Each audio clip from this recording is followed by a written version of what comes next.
Hello, namaste, welcome or welcome back to the amazing platform of Physics Wala. First of all, thank you so much for appreciating the lectures and the notes and everything.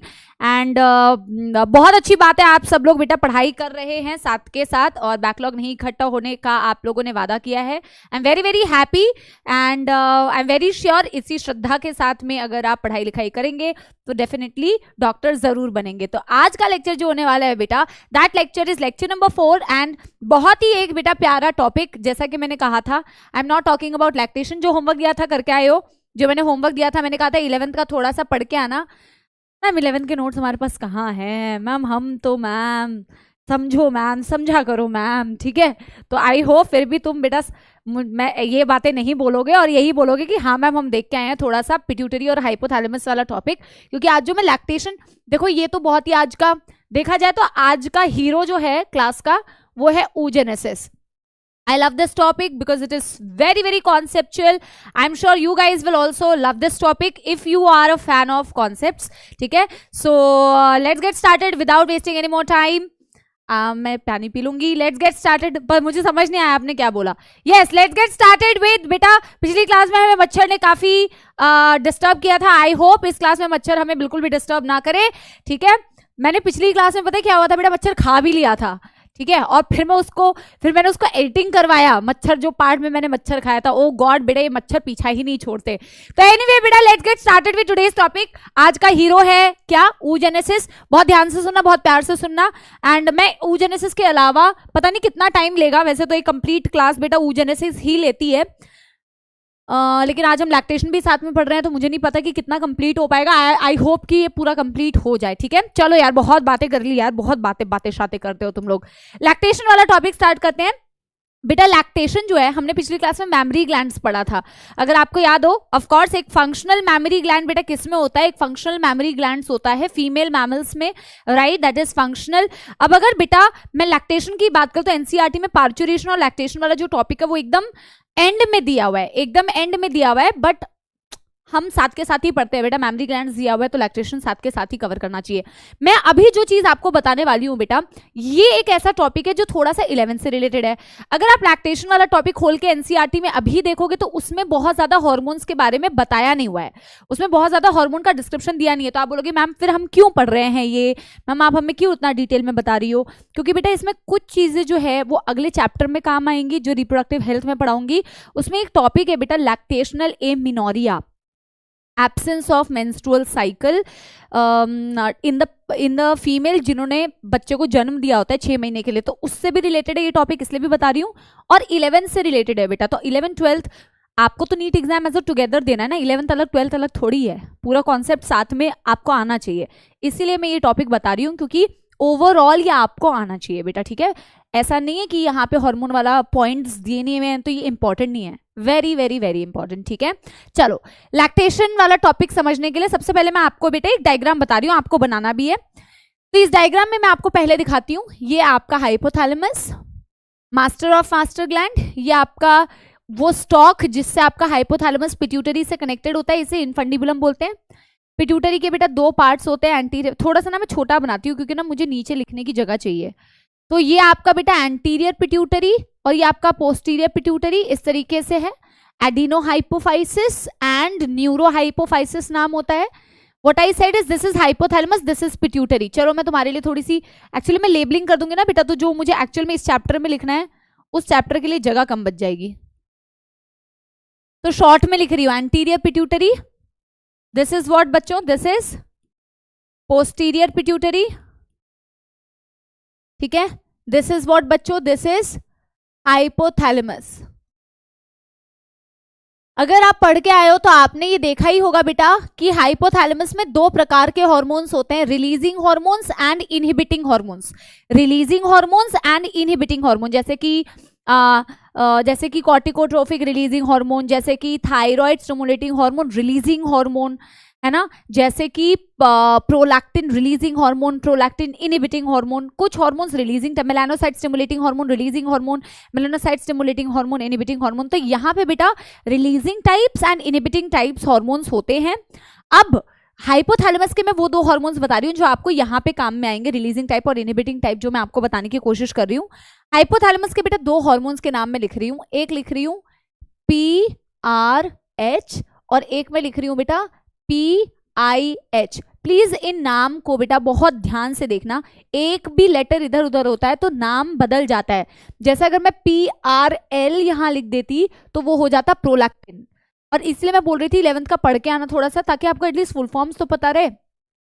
PRL जो होता है उसका मतलब होता है prolactin, उसका मतलब है प्रोलैक्टिन। लेकिन यहाँ पे PRH का क्या मतलब है बेटा, मैं फुल फॉर्म भी लिखती हूँ उन व्यक्तियों के लिए जो बिल्कुल पढ़ के नहीं आए हैं। इसका मतलब है prolactin releasing hormone, prolactin releasing hormone. समझ गए मेरी बात? PRH, got it?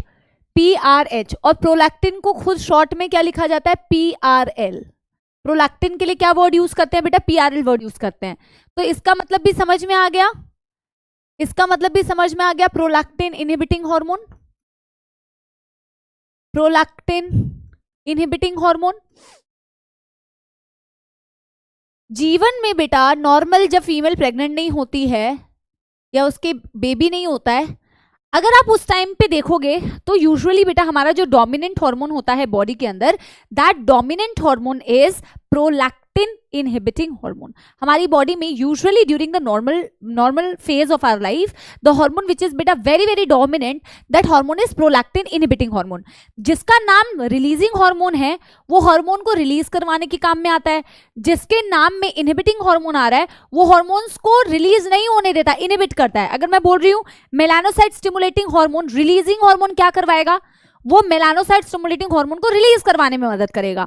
अगर मैं बोल रही हूँ melanocyte stimulating hormone inhibiting hormone है, तो वो क्या करेगा, वो मेलानोसाइट स्टिमुलेटिंग हार्मोन को रिलीज नहीं होने देगा, इनहिबिट करवाएगा उसकी रिलीज को। जिसके नाम में इनहिबिट लगा है बेटा वो इनहिबिट करवाएगा, जिसके नाम में रिलीजिंग लगा। ये कॉन्सेप्ट बेटा 11th का है। मैंने तो 11th पता नहीं कितने मेरे अर्जुनास के बच्चे फास्ट ट्रैक में, आई डोंट नो, पिछले साल के अर्जुनास के, क्योंकि मैंने ये बेटा सबसे इजीएस्ट हार्मोन होता है, याद रखना, हाइपोथैलेमस, क्योंकि इसके नाम से इसके फंक्शन समझ में आते हैं। तो इनहिबिटिंग हार्मोन का मतलब आपको समझ में आ रहा है कि प्रोलैक्टिन को इनहिबिट करके रखेगा, रिलीज नहीं होने देगा। रिलीजिंग हार्मोन का मतलब क्या है बेटा, कि वो प्रोलैक्टिन को रिलीज करवाएगा। पर मैंने क्या कहा कि नॉर्मल लाइफ में जब अपन प्रेग्नेंट नहीं होते हैं तो हमारे बॉडी में कौन सा हार्मोन डोमिनेंट होता है बेटा, प्रोलैक्टिन इनहिबिटिंग हार्मोन। तो एक एक करके मैं बात बोल रही हूँ और उन बातों को हम लिखते भी जाते हैं। मैंने बोला ड्यूरिंग नॉर्मल लाइफ,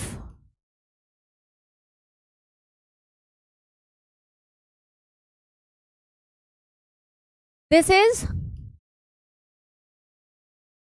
डोमिनेंट। अगर ये डोमिनेंट होगा तो आई एम श्योर आपको ये बात तो समझ में आ रही होगी। अच्छा, प्रोलैक्टिन किसका हार्मोन है, मैं ये भी लिख देती हूं, एंटीरियर पिट्यूटरी का हार्मोन होता है प्रोलैक्टिन। एंटीरियर पिट्यूटरी का हार्मोन होता है प्रोलैक्टिन। लेकिन क्या नॉर्मल लाइफ में मेरा प्रोलैक्टिन रिलीज हो पा रहा है? नहीं। रिलीज क्यों नहीं हो पा रहा है? क्योंकि आपका जो ये प्रोलैक्टिन इनहिबिटिंग हार्मोन होता है ये डोमिनेंट होता है और ये इस हार्मोन को नॉर्मल लाइफ में रिलीज नहीं होने देता। तो मैं यहाँ पे ये एरो बना के क्या दिखाना चाहती हूँ वो मैं यहाँ पे लिख देती हूँ, that during normal life, during normal life PIH doesn't allow its release। अब ये रिलीज कब होना चालू होगा बेटा, ये भी मैं आपको बताती हूं। जब फीमेल प्रेग्नेंट होती है ना बेटा, तब प्रोलैक्टिन इनहिबिटिंग हार्मोन का डोमिनेंस हट जाता है और प्रोलैक्टिन रिलीजिंग हार्मोन डोमिनेंट होने लग जाती है। सिर्फ ये प्रोलैक्टिन रिलीजिंग हार्मोन कब डोमिनेंट होती है, during when the female is actually pregnant. During the pregnancy बेटा this is dominant, during pregnancy, during pregnancy this is dominant. अब अगर बेटा ये डोमिनेंट हो जाएगी प्रेगनेंसी के वक्त में, तो डेफिनेट सी बात है आपको ये समझ में आ रहा होगा कि मैम अगर ये डोमिनेंट है तो ये जब आपके एंटीरियर पिट्यूटरी पर एक्ट करेगी तो ये एंटीरियर पिट्यूटरी से क्या रिलीज करवाएगी, प्रोलैक्टिन को रिलीज करवाएगी।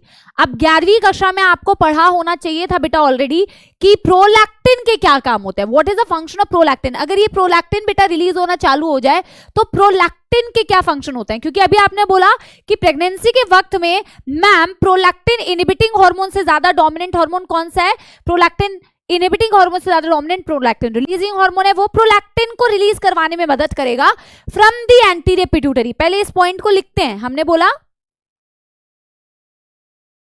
Releases during pregnancy. अब मैं आपको बताने जा रही हूं कि प्रेगनेंसी में, क्योंकि बेटा आपका जो प्रोलैक्टिन होता है ना, प्रोलैक्टिन दो काम कर सकता है, मेमोरी ग्लैंड की ग्रोथ भी करवा सकता है जिसे बोलते हैं मैमोट्रोफिक इफेक्ट। ट्रोफिक का मतलब होता है ग्रोथ करवाना, मैमोट्रोफिक इफेक्ट। और दूसरा क्या इसका काम होता है, लैक्टोजेनिक इफेक्ट, क्योंकि हम लैक्टेशन के बारे में पढ़ रहे हैं। तो लैक्टेशन के बारे में का मतलब होता है कि मिल्क का सिंथेसिस, मिल्क का सिक्रीशन, सिंथेसिस नहीं सिक्रीशन मिल्क का, तो लैक्टोजेनिक इफेक्ट, तो सिक्रीशन मिल्क की सिंथेसिस करवाना भी प्रोलैक्टिन का काम होता है। लेकिन आपको पता है प्रेग्नेंट जब एक फीमेल होती है, वो प्रेग्नेंट फीमेल जब तक प्रेगनेंसी में होती है तब तक उसमें मिल्क सिक्रीशन नहीं हो रहा होता है, मिल्क कभी बाहर नहीं आ सकता है, मिल्क कभी सिक्रीट नहीं होता है।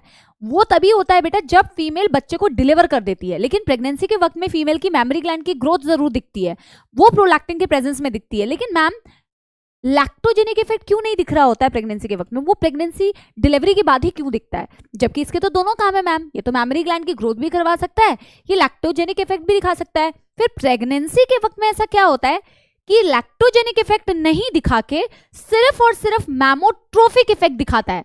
वो मैं आपको समझाती हूँ। पहले मैं यहाँ पे PRL के फंक्शन लिख देती हूँ, क्योंकि वहां जगह नहीं है तो मैं यहाँ पे ऐसे करके लिख रही हूँ, ठीक है।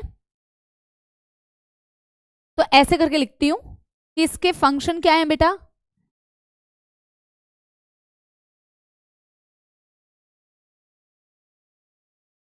मैमोट्रोफिक, और इसके बारे में मैं क्या लिखूंगी, growth of memory gland, growth of memory gland. और ये कब दिखती है बेटा, प्रेगनेंसी के वक्त में दिखती है। और इसका रिलीज किसने करवाया बेटा प्रेगनेंसी के वक्त में, प्रोलैक्टिन रिलीजिंग हार्मोन, हाइपोथैलेमस के रिलीजिंग हार्मोन ने। पर मैम इसका तो दूसरा काम भी था, जो जैसे आप बोल रहे हो, जैसे आप क्या बोल रहे हो, अरे भाई जिसे आप क्या बोल रहे हो, लैक्टोजेनिक इफेक्ट।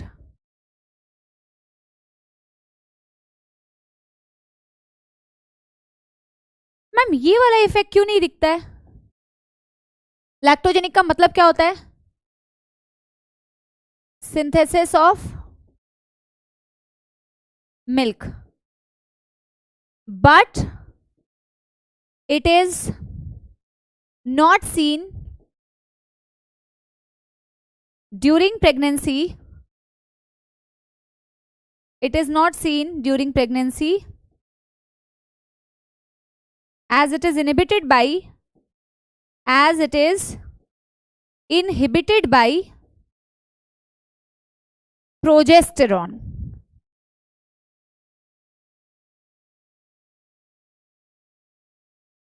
एक सेकंड बेटा, मुझे एक सेकंड टाइम दो।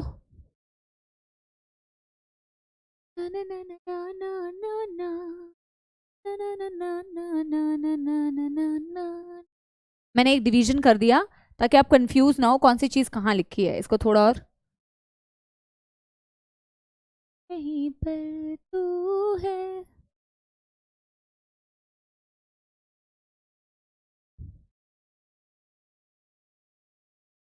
ठीक है। अब देखो मैंने क्या लिखा है बेटा कि प्रोलैक्टिन के दो काम होते हैं, मैमोट्रोफिक इफेक्ट भी होता है इसका काम, और इसका काम लैक्टोजेनिक भी होता है, यानी मिल्क की सिक्रीशन करवाना भी इसका काम है, और मेमोरी ग्लैंड की ग्रोथ करवाना भी इसका काम है। बट प्रेगनेंसी जब तक होती है तब तक लैक्टोजेनिक इफेक्ट इसका नहीं दिखता है बेटा। मिल्क तभी सिंथेसिस और सिक्रीट होता है जब बच्चे की डिलीवरी हो जाती है। ऐसा क्यों, देखो मैमोट्रोफिक इफेक्ट दिख रहा है, लेकिन लैक्टोजेनिक इफेक्ट को प्रेगनेंसी के वक्त में प्रोजेस्टेरॉन नाम का हार्मोन जो होता है वो इनहिबिट करके रखता है। ये जो प्रोजेस्टेरॉन होता है प्रेगनेंसी हार्मोन होता है, आगे भी आप पढ़ोगे, प्रेगनेंसी को मेंटेन करने के काम में आता है। Because of the high level of progesterone while the pregnancy is going on, उस हाई लेवल ऑफ प्रोजेस्टेरॉन की वजह से प्रोलैक्टिन का लैक्टोजेनिक इफेक्ट बेटा इनहिबिटेड रहता है, मैमोट्रोफिक इफेक्ट इनहिबिटेड नहीं रहता। तो लैक्टोजेनिक इफेक्ट अगर इनहिबिटेड रहेगा तो ऑफकोर्स लैक्टेशन शो नहीं होगा। आफ्टर बेटा डिलीवरी प्रोजेस्टेरॉन एकदम से ड्रॉप हो जाता है, प्रोजेस्टेरॉन ड्रॉप हो जाएगा तो लैक्टोजेनिक इफेक्ट भी दिखता है। लेकिन मिल्क इजेक्ट कैसे होता है, किसके इन्फ्लुएंस में होता है, वो सारी चीजें मैं आगे आपको बताऊंगी। फिलहाल बेटा आप इसका स्क्रीनशॉट ले लो। आई होप आपको हार्मोनल कंट्रोल बेटा इसका समझ में आ गया होगा। नेक्स्ट जो चीज मैं आपको बता रही हूँ बेटा, दैट इज मिल्क का क्या कॉम्पोजिशन होता है। ठीक है, what is the composition of milk. अच्छा, कॉम्पोजिशन ऑफ मिल्क बताने से पहले कि मिल्क कैसे बाहर आता है बेटा, ये भी मैं आपको बताती हूँ एक फ्लो चार्ट के फॉर्म में। देखो, during suckling of nipples by baby,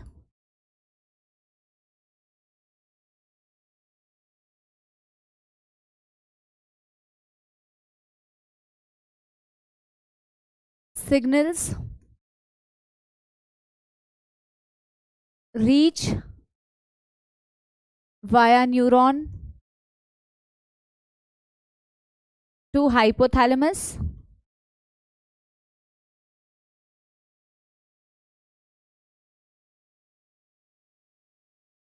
oxytocin releases from posterior pituitary,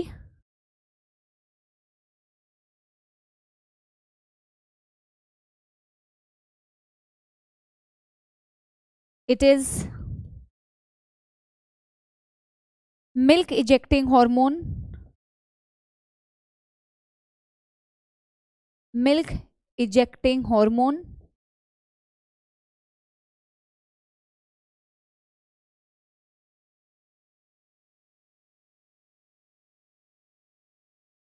acts on myoepithelial cell,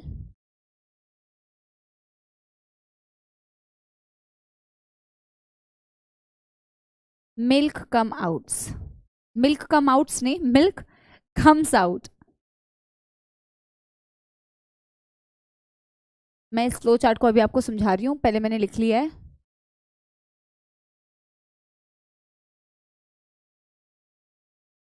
milk का इजेक्शन कैसे होता है ये मैंने आपको समझाया। अब मैं आपको एक डायग्राम की मदद से भी कुछ समझाती हूँ।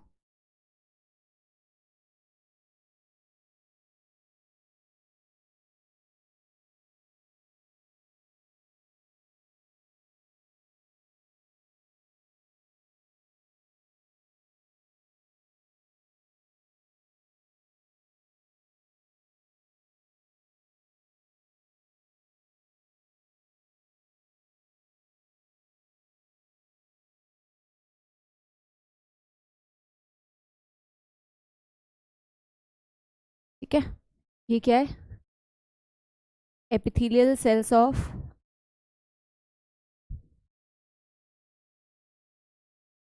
Alveoli of mammary gland.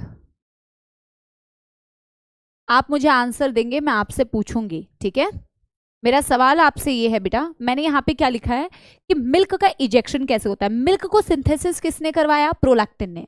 Prolactin सिर्फ मिल्क को बना सकता है, पर मिल्क बॉडी के बाहर किस हार्मोन के प्रेजेंस में आता है बेटा, इस हार्मोन के, ऑक्सीटोसिन। ऑक्सीटोसिन को बोला जाता है मिल्क इजेक्टिंग हार्मोन। ये मिल्क को बनवाता नहीं है, प्रोलैक्टिन मिल्क को बनवाता है, लेकिन प्रोलैक्टिन सिर्फ मिल्क को बनवाता ही है, मिल्क को बाहर इजेक्ट आउट नहीं कर सकता है बॉडी से। अब ये पूरा बेटा न्यूरो एंडोक्राइन मैकेनिज्म होता है, न्यूरल कंट्रोल भी होता है और हार्मोनल कंट्रोल भी होता है पूरे मिल्क को बाहर करने के लिए। हमने लिखा है कि जब बच्चा बेबी जो होता है, बच्चा बेबी मतलब बेटा बच्चा और baby is the same thing. तो बेबी जब मदर के निपल्स को सक करता है तो एक न्यूरल सिग्नल जाता है बेटा, जो हाइपोथैलेमस के पास जाता है मदर के, और मदर की हाइपोथैलेमस के बाद जब सिग्नल जाता है तो हाइपोथैलेमस के दो हार्मोन्स होते हैं। अगर आप 11th का थोड़ा सा पढ़ के आए हो, एक तो मैं बेटा एसी बंद करके आती हूँ, इट इज सो कोल्ड,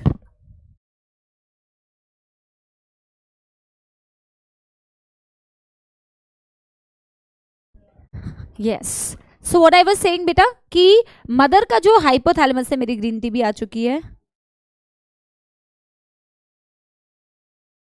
हाँ, तो मदर का जो हाइपोथैलेमस है बेटा, हाइपोथैलेमस के दो ऐसे हॉर्मोन्स होते हैं जो पोस्टीरियर पिट्यूटरी में स्टोर्ड होते हैं. One is oxytocin, another one is vasopressin. Vasopressin भी 11th क्लास में हमने excretory products and it's elimination में पढ़ा होगा, अगर आपको याद आ रहा है. बाकी क्या बोला मैंने, ऑक्सीटोसिन. जो ये ऑक्सीटोसिन हार्मोन होता है बेटा, ये डिलीवरी के वक्त में भी काम में आता है, और ये प्रेगनेंसी में, सॉरी, और ये ऑक्सीटोसिन मिल्क को इजेक्ट करवाने के भी काम में आता है. तो हाइपोथैलेमस के पास जैसे ही सिग्नल जाता है, तो वो अपने दो हार्मोन्स में से एक हार्मोन जो ऑक्सीटोसिन पोस्टीरियर पिट्यूटरी में स्टोर्ड है, उसको बोलता है कि भैया अब तुम्हारा रिलीज होने का टाइम आ चुका है, प्लीज स्टार्ट रिलीजिंग. तो it signals the posterior pituitary and it helps in the release of बेटा ऑक्सीटोसिन. ठीक है, ऑक्सीटोसिन बेटा जैसे ही रिलीज होना चालू होता है, ऑक्सीटोसिन का काम होता है मायो epithelial cells of mammary glands पर एक्ट करना. अब ये सेल्स के नाम आपने कहाँ सुने होंगे, हो सकता है सुना तो हुआ होना चाहिए बेटा आपको, जब आपने एनिमल टिश्यूज पढ़े थे 11th में. अगर आपने नहीं पढ़ा था या आपको नहीं याद है तो मैं आपको बताती हूँ.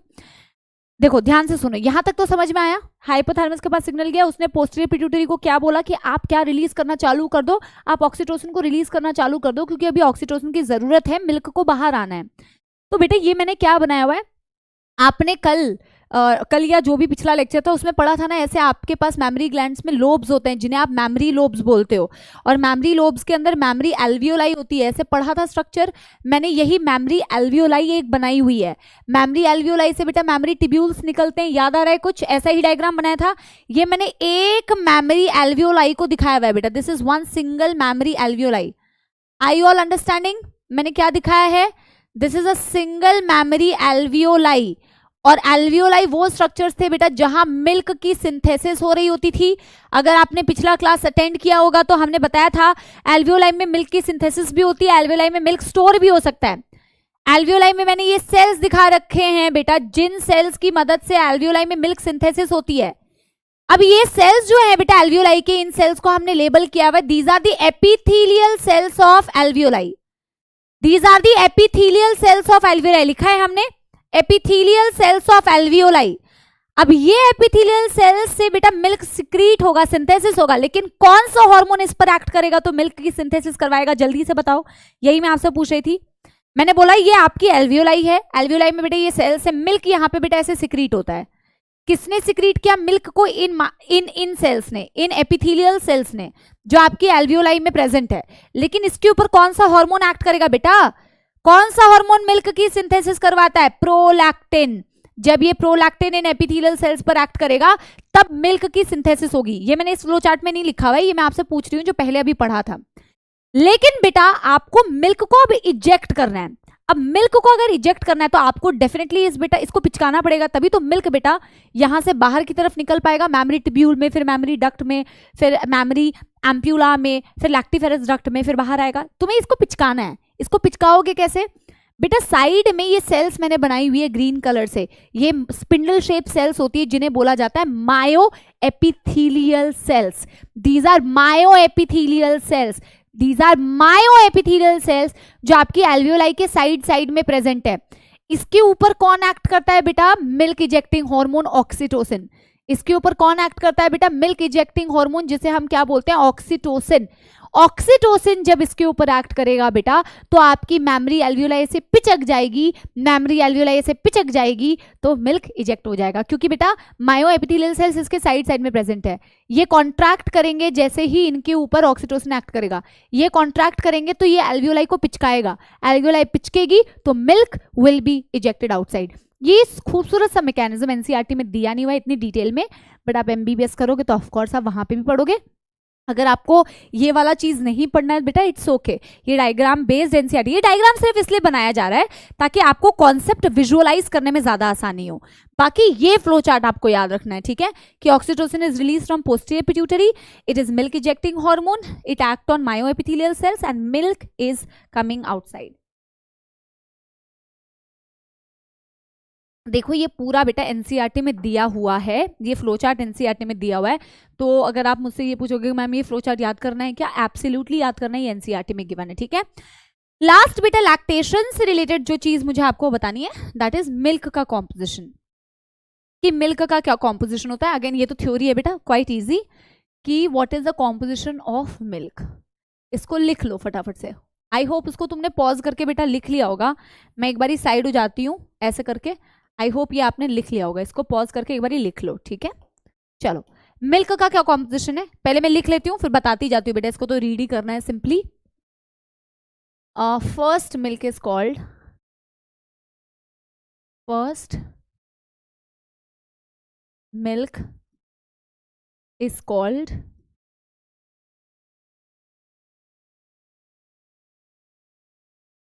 colostrum,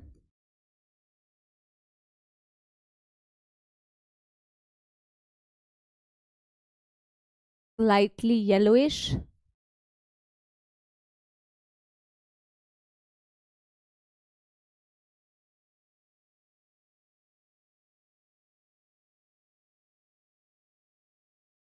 has milk sugar, lactose, milk protein, casein, electrolytes, IgA antibody,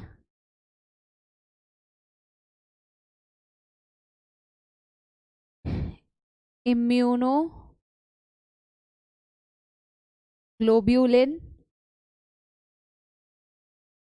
type A,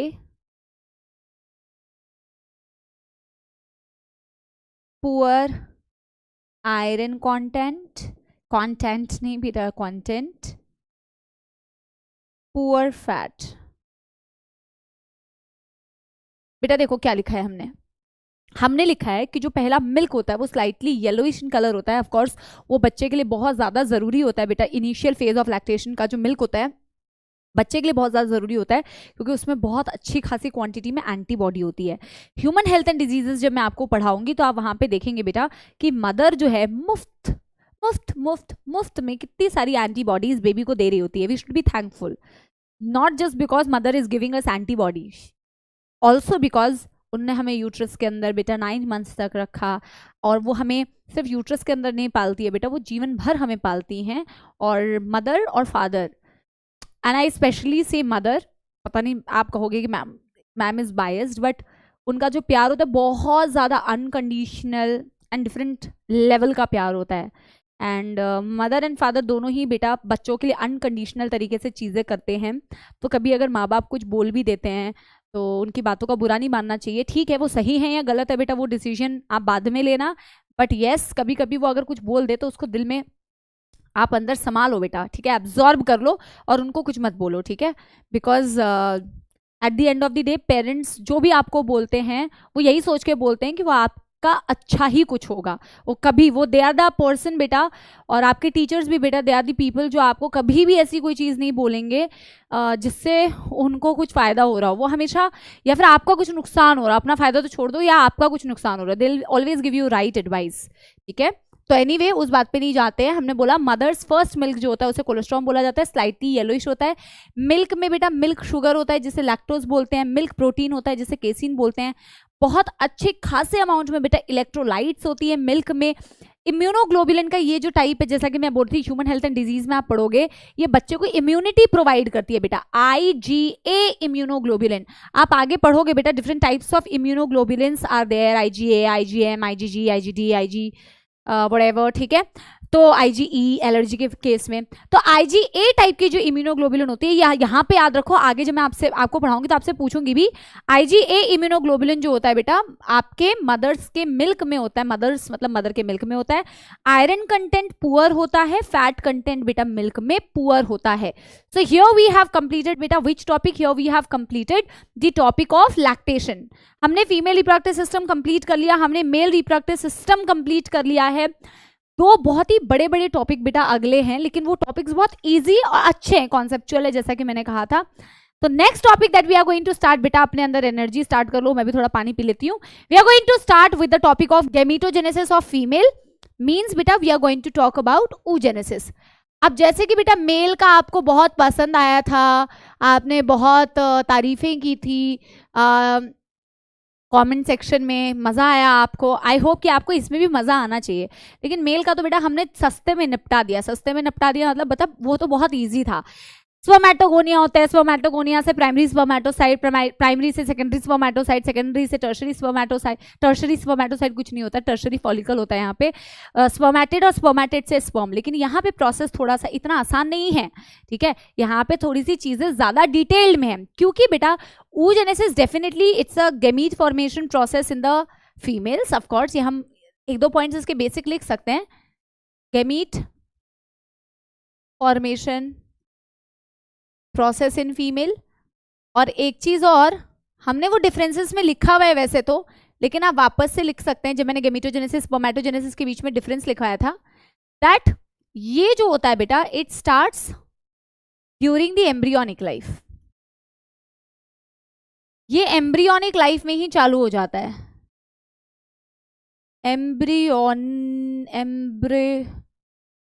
कुछ गलत स्पेलिंग है ना.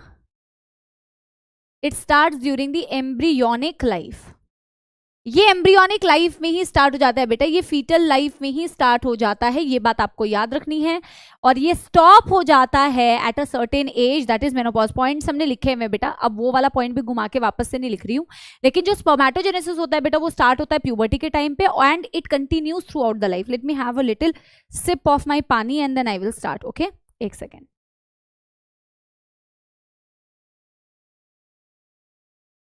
हाँ, तो मैं ये बोल रही थी बेटा अभी पानी पीते रहा करो. पानी पीने से पता है क्या होता है, आपको लेजी कम फील होगा, ठीक है. अपने पास पानी रखा करो. जो यॉन करते रहते हो वो यॉन नहीं करोगे, पानी पियो, ठीक है.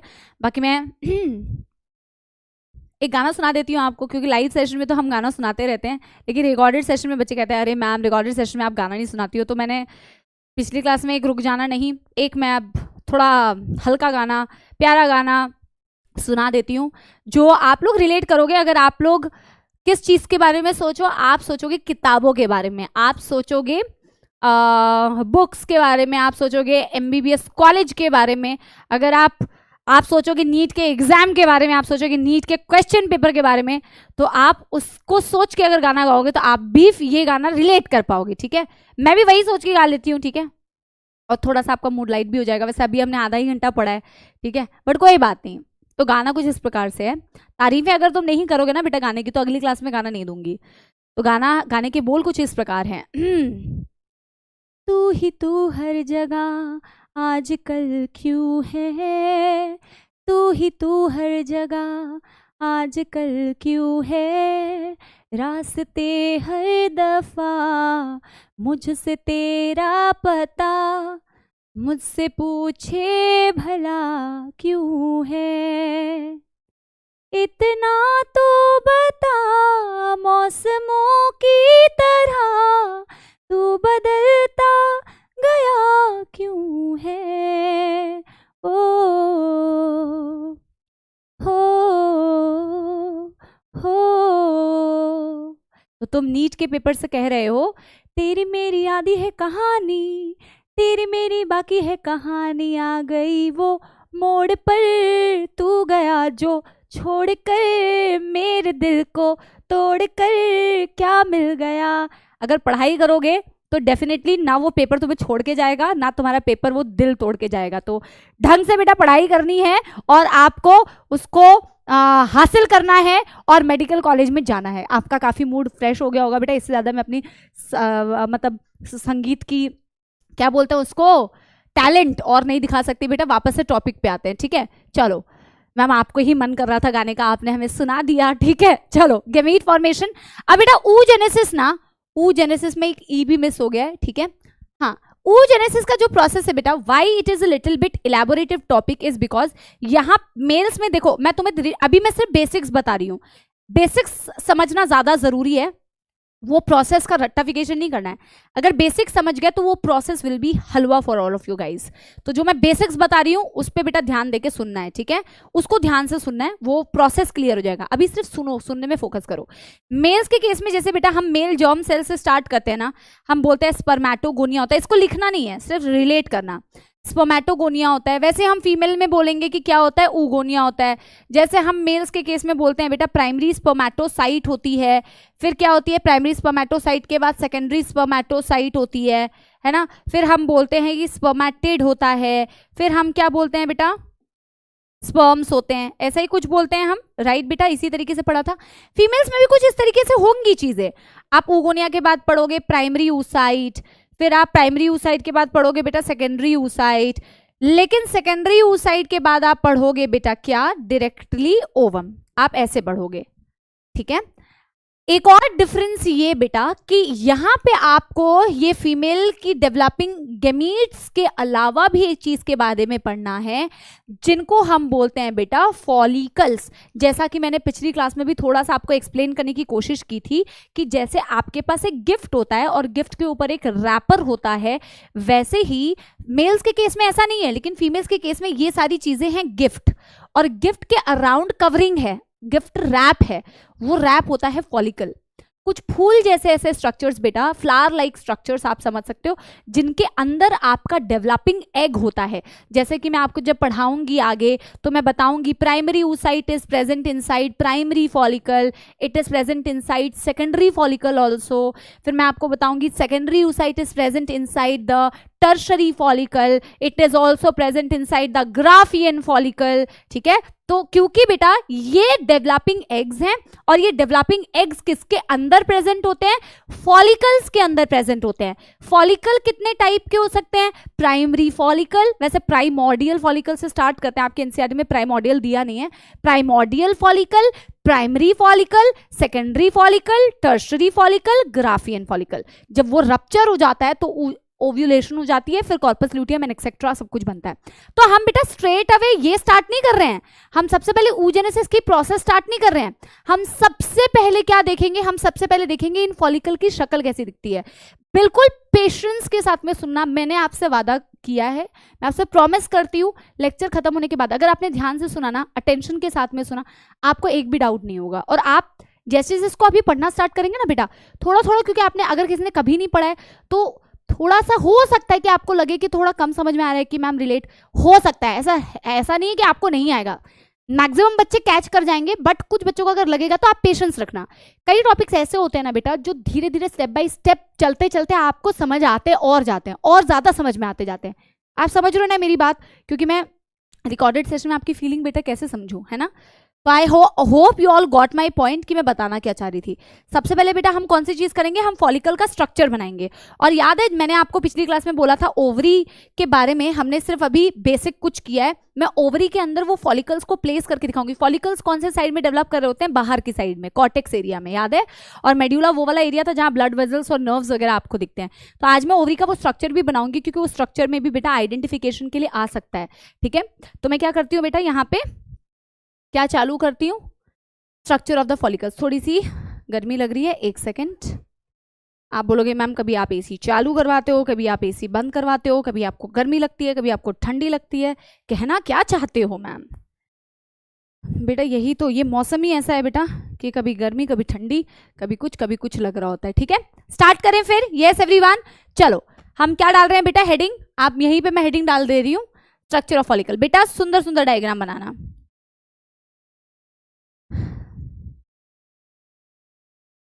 Very important, diagrams are quite important ना।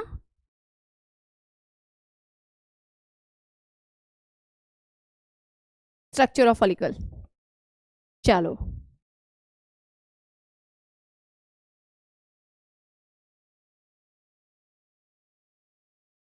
क्योंकि एनसीईआरटी में प्राइमरी फॉलिकल से स्टार्ट किया हुआ है तो मैं प्राइमरी फॉलिकल से ही स्टार्ट करती हूँ, ठीक है। फालतू का इधर उधर का पढ़ के बेटा फायदा तो कुछ है नहीं, नुकसान ज्यादा है।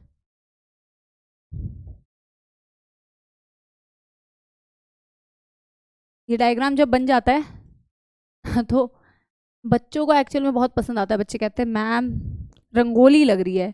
कुछ कुछ तो जेन्युइनली इसके कुछ कुछ ऐसे डायग्राम्स होते हैं जो सच में रंगोली लग रहे होते हैं।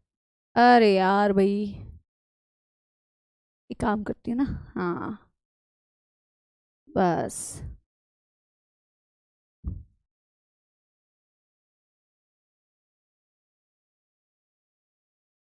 आपको एनसीईआरटी की थ्योरी इसको पढ़ने के बाद इतनी इजी लगेगी बेटा।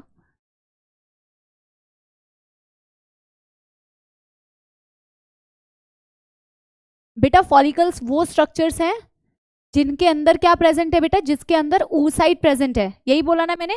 फॉलिकल्स आर दो structures inside of which what is present बेटा, oocyte is present. This is follicle, follicle के अंदर oocyte होगा, लेकिन यही दिमाग मतलब यही इसमें इंपॉर्टेंट है कि कौन सी फॉलिकल के अंदर कौन सा oocyte होगा, किसके अंदर प्राइमरी oocyte, किसके अंदर सेकेंडरी oocyte। oocyte सिर्फ दो ही हो सकते हैं, primary oocyte, secondary oocyte। Next ovum बन जाता है। लेकिन फॉलिकल्स कितने टाइप के हो सकते हैं, primary follicle, secondary follicle, tertiary follicle, Graafian follicle, 4 type के फॉलिकल, ठीक है। ये कौन सा oocyte है बेटा, प्राइमरी oocyte।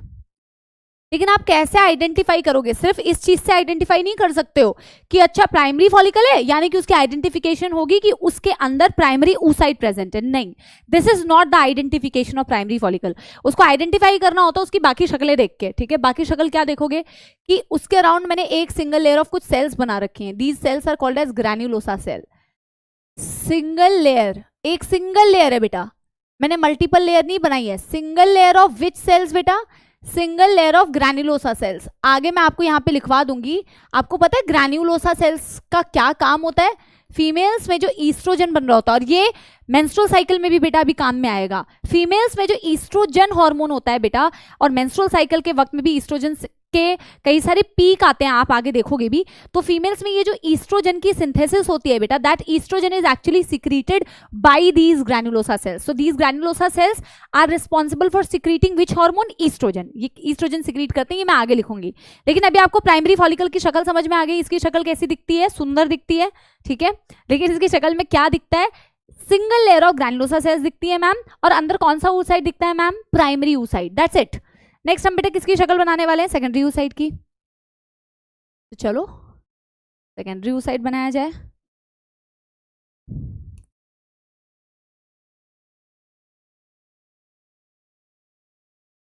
आपको खुद ही समझ में आ जाएगा मैं क्या बना रही हूँ, क्या कर रही हूँ, मतलब इसकी शक्ल में आपको खुद ही एक चीज तो समझ में आ जाएगी कि मैंने क्या बनाया है। क्या यहाँ पे single layer of granulosa cells दिख रही है क्या बेटा, क्या single layer of granulosa cell दिख रही है क्या, क्या single layer of granulosa cells दिख रही है क्या बच्चों, नहीं ना। Multiple layer of granulosa cells दिख रही है आपको। अंदर कौन सा oocyte है ये भी मैं आपको बताती हूँ, लेकिन ये बात तो क्लियर है कि ma'am multi layered granulosa cells हो गई है। यहाँ सिंगल लेयर थी, यहाँ मल्टी लेयर्ड हो चुकी है। दूसरी चीज आपको ये भी समझ में आ रही है कि मैम यहाँ पे ना एक कुछ नया पिंक कलर का कोई एक नया लेयर आपको दिख रहा है। Absolutely right. जरा देखें बेटा इसकी प्रॉपर्टी। पहले हम ऐसे लिखते हैं कि ये कौन सा फॉलिकल है, सेकेंडरी फॉलिकल। अब ऐसा नहीं है सेकेंडरी फॉलिकल है तो उसके अंदर सेकेंडरी oocyte होगा, यही तो बेटा गलत है। सेकेंडरी, देखो मैं भी यही लिख रही थी, सेकेंडरी फॉलिकल के अंदर भी जो oocyte होता है ना बेटा वो प्राइमरी oocyte ही होता है। अभी इसे हम पहली बार पढ़ रहे हैं, पहली बार है जी, पहली बार है। इस प्रकार फॉलिकल्स का डायग्राम बना हम पहली बार रहे हैं। बहुत ही बेसुरा, बहुत ही, मैं लक्ष्य की क्लास में ना बहुत अच्छा राइम कर लेती हूँ लाइव क्लास में। कभी कभी बेटा गंदी राइम भी हो जाती है, ठीक है, कभी कभी अच्छी राइम हो जाती है, कभी कभी गंदी राइम हो जाती है। वैसे भी बेटा मैं कौन सा लिरिसिस्ट हूँ जो मैं बहुत अच्छे राइम्स बना लूंगी, बट एनीवे क्योंकि आप पहली बार बना रहे हो बेटा इसलिए हो सकता है कि आपको थोड़ा सा ऐसा लग रहा हो। बट इसी को हम वापस से अभी जब oogenesis का पूरा फ्लो चार्ट बनाएंगे तो वापस से इस चीज को डिस्कस करेंगे, ठीक है। बट आई होप कि तुम्हें ईजी लग रहा होगा, ईजी लग रहा होगा ना बेटा। अभी मैंने क्या बोला, प्राइमरी oocyte, सेकेंडरी फॉलिकल है, बट oocyte कौन सा है बेटा इसके अंदर अभी भी oocyte प्राइमरी oocyte ही है। लेकिन यहाँ पे क्या डिफरेंस दिख रहा है मैम, एक पिंक कलर की नई लेयर आई हुई है, दिस इज थीका। क्वेश्चन क्या आता है पता है, क्वेश्चन बेटा पूछते हैं कि थीका लेयर तुम्हें पहली बारी कहां दिखती है। थीका लेयर तुम्हें मोर ग्रैन्युलोसा सेल्स, थीका लेयर तुम्हें पहली बार कहां दिखती है बेटा, तो आपका आंसर होना चाहिए ma'am theca is seen for the very first time in the secondary follicle. Theca is seen for the, theca is a layer, new layer, ठीक है। इसका भी काम बेटा एक्चुअल में ना थीका सेल्स का भी इनडायरेक्टली काम होता है कि वो ईस्ट्रोजन बनाने में हेल्प करे, ठीक है, इनडायरेक्टली काम होता है। इसका फंक्शन एनसीईआरटी में दिया नहीं है बट इनडायरेक्टली इसका भी काम होता है कि ईस्ट्रोजन की बेटा सिंथेसिस करवाता है इनडायरेक्टली। अच्छा अब बेटा बस इतना ही है, इसकी शक्ल में बस इतना ही है बेटा। नेक्स्ट हम क्या बनाने जा रहे हैं, द शक्ल ऑफ टर्शरी फॉलिकल। किसकी शक्ल बना रहे हैं बेटा, टर्शरी फॉलिकल। अरे यार कहाँ बनाए, हाँ,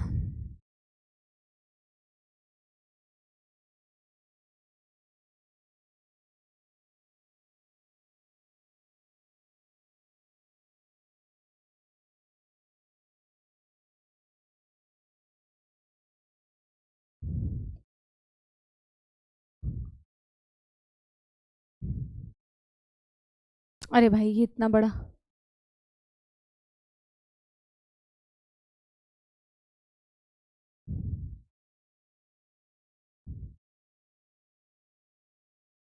रंगोली बन रही है। बच्चे तो खैर यही बोलते हैं।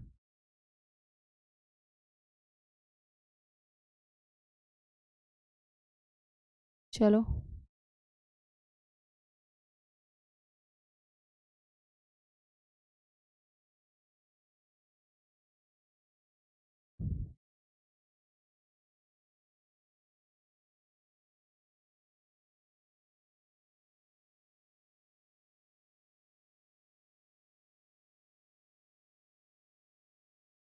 चलो, बहुत बढ़िया। अब इसकी लेबलिंग की जाए।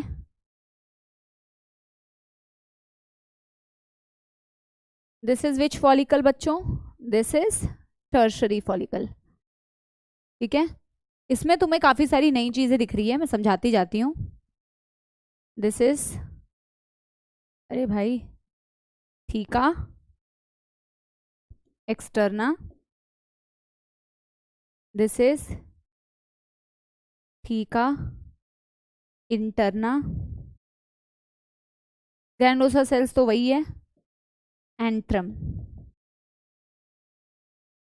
फर्स्ट टाइम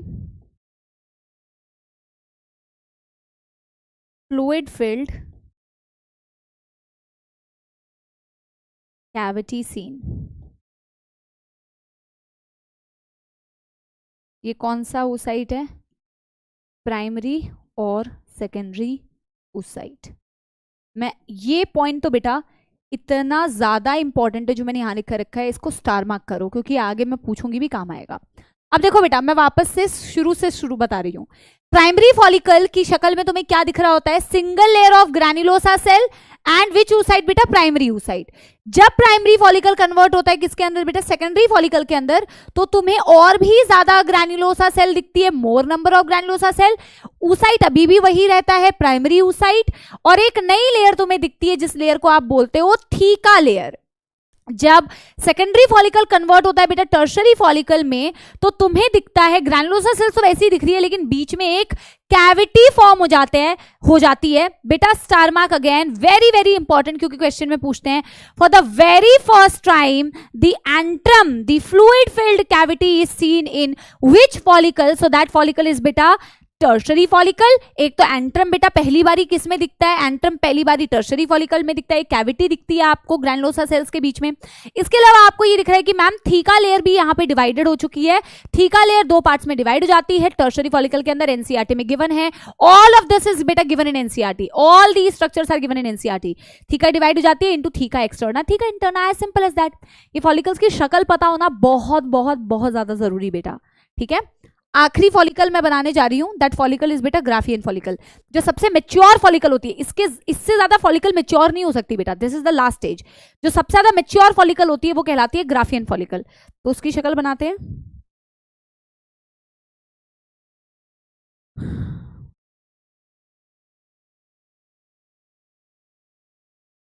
आई थिंक ना मैंने गलत जगह पे बना दिया बेटा, थोड़ा नीचे बनाना चाहिए था। अरे यार, अरे यार,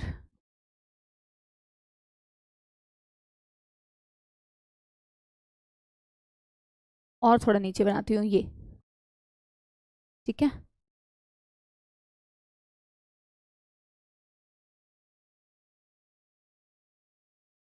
यहाँ कुछ लोग काम करने नहीं आते हैं, सिर्फ लोगों को डिस्टर्ब करने आते हैं। ऐसे ही एक व्यक्ति हमें डिस्टर्ब करने के लिए बाहर खड़े हैं, but I am not going to be disturbed. तो ये हम बनाने जा रहे हैं किसकी शक्ल? ग्राफियन फॉलिकल की। यस, तो लेट्स गेट स्टार्टेड विद बेटा इसकी शक्ल। बीच में सर आए थे तो आसिम सर, तो हम आसिम सर से बातें कर रहे थे, गुफ्तगू कर रहे थे। अभी लेट्स गेट स्टार्टेड बेटा, जल्दी से फटाफट से इसकी शक्ल बनाते हैं। टर्शरी सॉरी ग्राफियन फॉलिकल की शक्ल कैसी दिखती है। तो ग्राफियन फॉलिकल में बेटा आपको एंट्रम और भी ज्यादा बड़ा वेल डेवलप्ड आपको एंट्रम दिख रहा होता है। ये आपको एंट्रम दिख रहा होगा बेटा, एंट्रम वही फ्लूइड फिल्ड कैविटी। ये ग्रैंडोसा सेल्स तो आपको दिख ही रहे हैं। वैसे यहाँ पे बेटा अगर आप बहुत ज्यादा अतिरिक्त ज्ञान में जाना चाहो तो यहाँ पे एक स्ट्रक्चर होता है क्यूम्यूलस उफोरस बोलते हैं। लेकिन जैसा कि मैंने कहा जो चीज बेटा पूछी ही नहीं जाती उस चीज पर ध्यान देने से कोई फायदा नहीं है। चलो काफी सारे ग्रैनुलोसा सेल्स बन गए और जो थीका लेयर थी बेटा वो तो है ही ऐसी। मेरा डायग्राम बेटा बहुत ज्यादा बड़ा बन गया है, आप छोटा बना सकते हो, ठीक है। You don't need to make this big diagram. बहुत बड़ा डायग्राम बन गया बेटा, बहुत बड़ा। कोई नहीं, चलो हमारे पास तो स्पेस है, आपके पास थोड़ी स्पेस की कमी होगी तो आप अपने हिसाब से बनाओ। दिस इज व्हाट बेटा, this is Graafian follicle. Graafian follicle में आपको अच्छा एक चीज तो मैं आपको बताना भूल गई ना बेटा, टर्शरी फॉलिकल के अंदर आपको ऊसाइड कौन सा दिख रहा है। मैंने टर्शरी फॉलिकल के अंदर ऊसाइड क्या लिखा हुआ है, प्राइमरी ऊसाइड या सेकेंडरी ऊसाइड। मैंने ऐसा क्यों, आप बोलोगे कि मैम प्राइमरी होता है या सेकेंडरी होता है।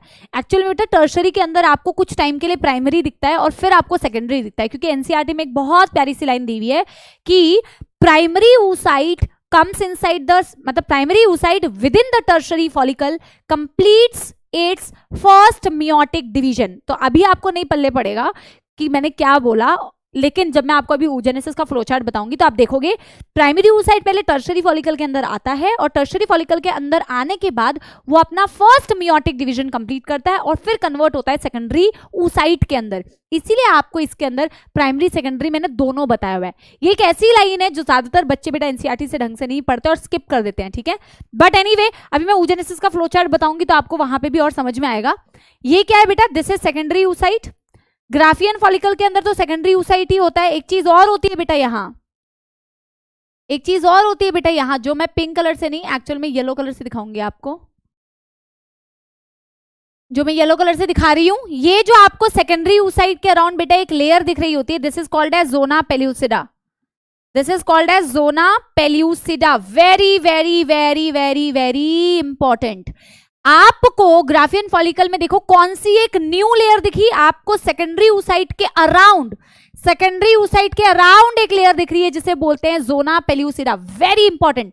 इसके बारे में एक दो बातें मैं आपसे बताना चाहती हूँ बेटा। This is a non cellular layer, ये किसी सेल्स की नहीं बनी होती है। This is a non cellular layer.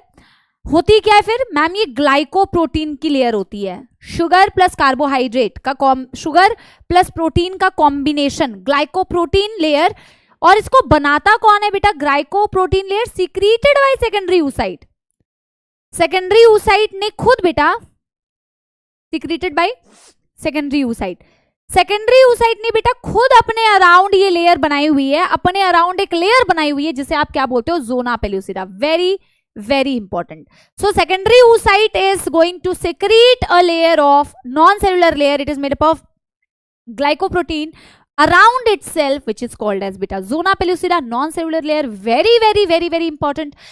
The layer which you only and only see in case of the most mature follicle. This is the most mature follicle. जो सबसे mature follicle के अंदर आपको दिखती है वो layer that is zona pellucida. इसके अलावा एंट्रम और ज्यादा वेल डेवलप्ड हो जाता है बेटा, एंट्रम वेल डेवलप्ड, बहुत अच्छा खासा एंट्रम वेल डेवलप्ड हो जाता है। बाकी थीका एक्सटर्ना थीका इंटरना आपको इसमें भी दिख रही होती है जैसे आपको टर्शरी फॉलिकल के अंदर दिख रही होती है। ये बात समझ में आ गई बेटा। इसको पॉज करके मैंने सारे फॉलिकल्स की शक्ल आपको सबसे पहले बना के बता दी। अब मैं आपको एक्चुअल में बेटा ओवरी का ये वाला जो ओवरी का डायग्राम है ना बेटा, ये बताना चाह रही हूँ थोड़ा सा, ये मैं आपको बताना चाह रही हूँ सबसे पहले, ठीक है। एक बार इसको थोड़ा सा देख लो बेटा। एनसीईआरटी में ये बेटा सारे ये स्ट्रक्चर्स दिए हुए, ये मैं आपको अभी बताऊंगी, डोंट वरी, ठीक है। एक सेकेंड, सबसे पहले मैं ओवरी का एक सेक्शन दिखा रही हूँ। हेडिंग क्या डालोगे, सेक्शन थ्रू दी ओवरी। बेटा प्लीज पेंसिल से बनाना, मैं मिटा लूंगी, आप नहीं मिटा पाओगे। Section through ovary.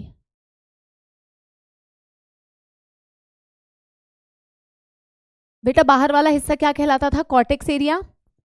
अंदर वाला हिस्सा क्या कहलाता था, मेड्यूला वाला एरिया जहां ब्लड वेसल्स दिखते थे। अब देखो बहुत फटाफट से बनाना, अब क्योंकि फॉलिकल्स आप ऑलरेडी बना चुके हो तो इसमें ज्यादा टाइम देके बनाने की जरूरत नहीं है, जल्दी जल्दी जल्दी जल्दी बनाना।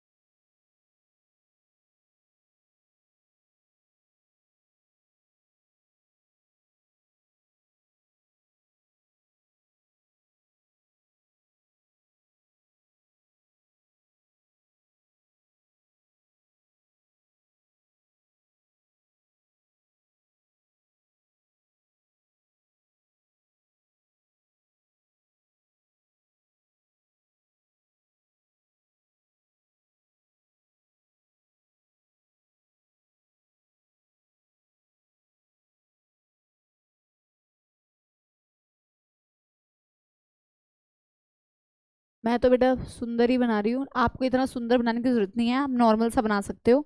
मतलब मुझे नहीं पता उतना सुंदर बन रहा है कि नहीं, बट मतलब इतनी मेहनत करने की जरूरत नहीं है क्योंकि आप ऑलरेडी बना चुके हो। लेकिन यहाँ पे मैं बस एक पर्पस बताना चाहती हूँ कि डायग्राम में क्यों बना रही हूँ, इसका क्या पर्पस है। जीवन में बेटा हर चीज का पर्पस होता है, आपके भी जीवन का एक पर्पस होता है, होगा, होना भी चाहिए, होना भी चाहिए बेटा। क्योंकि अगर जीवन का कोई पर्पस नहीं है फिर हम जी क्यों रहे हैं। There has to be a purpose of life. ये मत बोलना मैम हाँ हमारे जीवन का पर्पस है ना मैम, नीट एग्जाम क्लियर करना, बेटा इतना छोटा पर्पस नहीं होना चाहिए लाइफ का सिर्फ, ये तो बहुत छोटा पर्पस हो गया ना। पर्पस थोड़ा अच्छा लॉन्ग टर्म कुछ पर्पस आपका जीवन में जरूर रहा होगा मतलब क्या होना चाहिए। अब मैं आपको एक बहुत अच्छी सी चीज बता रही हूँ, ठीक है। इस डायग्राम में बेटा आपसे क्या पूछा जा सकता है कि आप फॉलिकल्स के स्ट्रक्चर को आइडेंटिफाई करो, आइडेंटिफाई द स्ट्रक्चर्स। तो आपको जहां पे दिख रहा होगा बेटा इस तरीके का स्ट्रक्चर, तो आप ऑफ कोर्स क्या बोलोगे, दिस इज प्राइमरी फॉलिकल। जहां आपको एक नई लेयर थीका की दिख रही होती है ऑफ कोर्स उसे आप सेकेंडरी फॉलिकल बोलोगे। जहां पहली बारी आपको एंट्रम दिख रहा होगा उसे आप टर्शरी फॉलिकल बोलोगे। वेल डेवलप सबसे मेच्योर फॉलिकल जो आपको दिख रहा होगा ऑफ कोर्स उसे आप ग्राफियन फॉलिकल बोलोगे।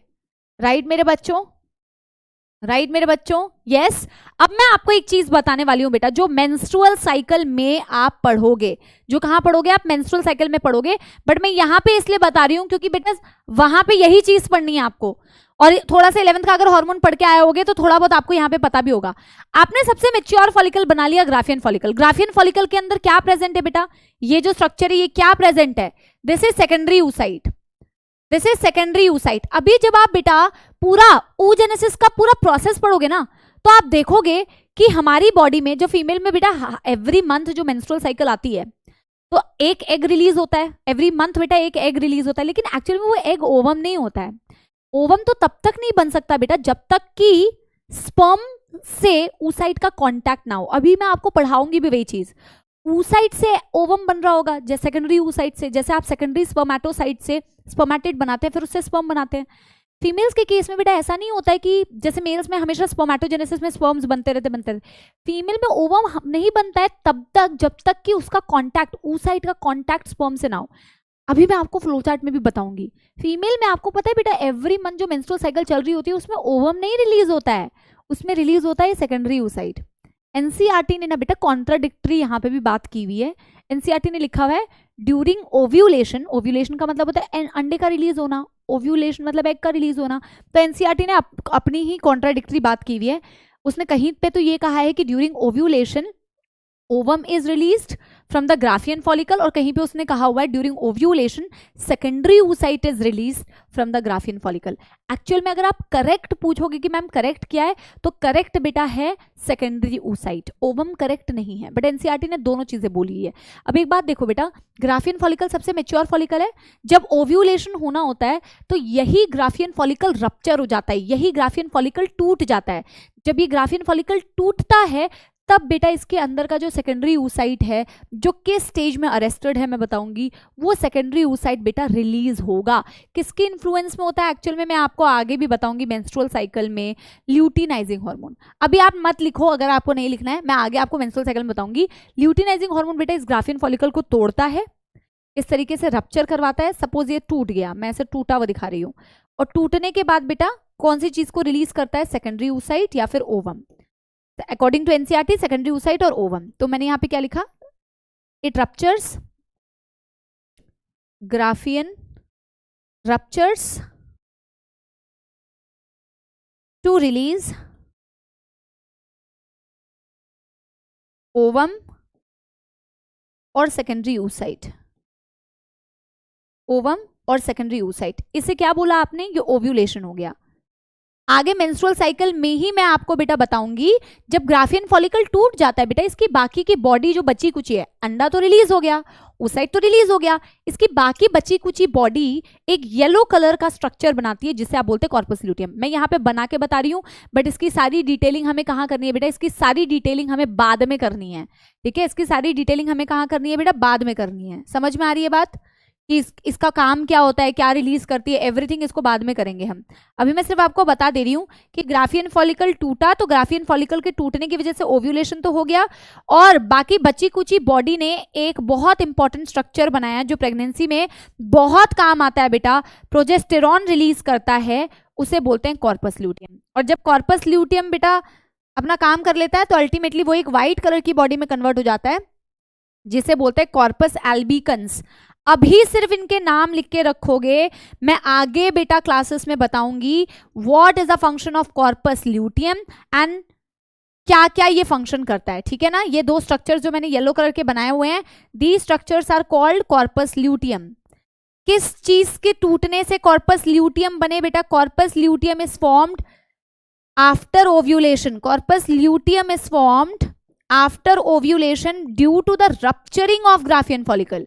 ग्राफियन फॉलिकल के रप्चर होने के बाद, ओव्यूलेशन होने के बाद जो बची कुची बॉडी है वो ग्राफियन फॉलिकल वो कॉर्पस ल्यूटियम बनाती है, और अल्टीमेटली वो व्हाइट बॉडी में कन्वर्ट हो जाती है जिसे कॉर्पस एल्बिकन्स बोलते हैं। डायग्राम क्यों बनवाया, सिर्फ इसलिए कि आपको ये आइडेंटिफिकेशन के लिए पूछा जा सकता है कि इनके स्ट्रक्चर्स को आइडेंटिफाई करो, इसका ये कौन सा स्ट्रक्चर है, ये कौन सा स्ट्रक्चर है, एक्सेट्रा एक्सेट्रा।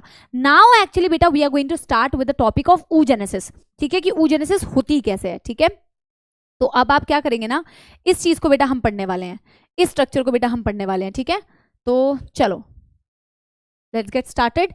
इसको पढ़ने के लिए हेडिंग डालोगे oogenesis। इसको करने के लिए बेटा आपको नोटबुक को 3 पार्ट्स में डिवाइड करना है।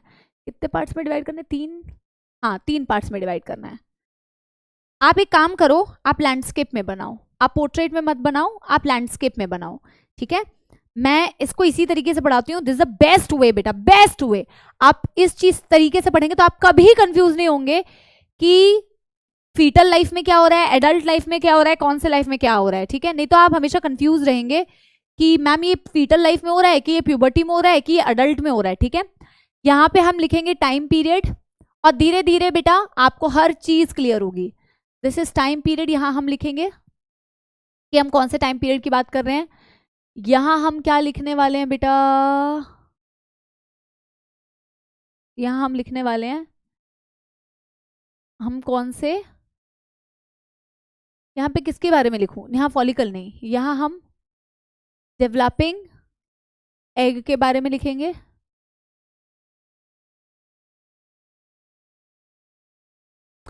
नहीं यार, यहां फॉलिकल ही लिखते हैं। आई एम सो सॉरी बेटा, आपको बार बार काटना अगर पड़ रहा है तो आई एम सो सॉरी। यहाँ फॉलिकल्स और यहाँ डेवलपिंग एग के बारे में लिखते हैं।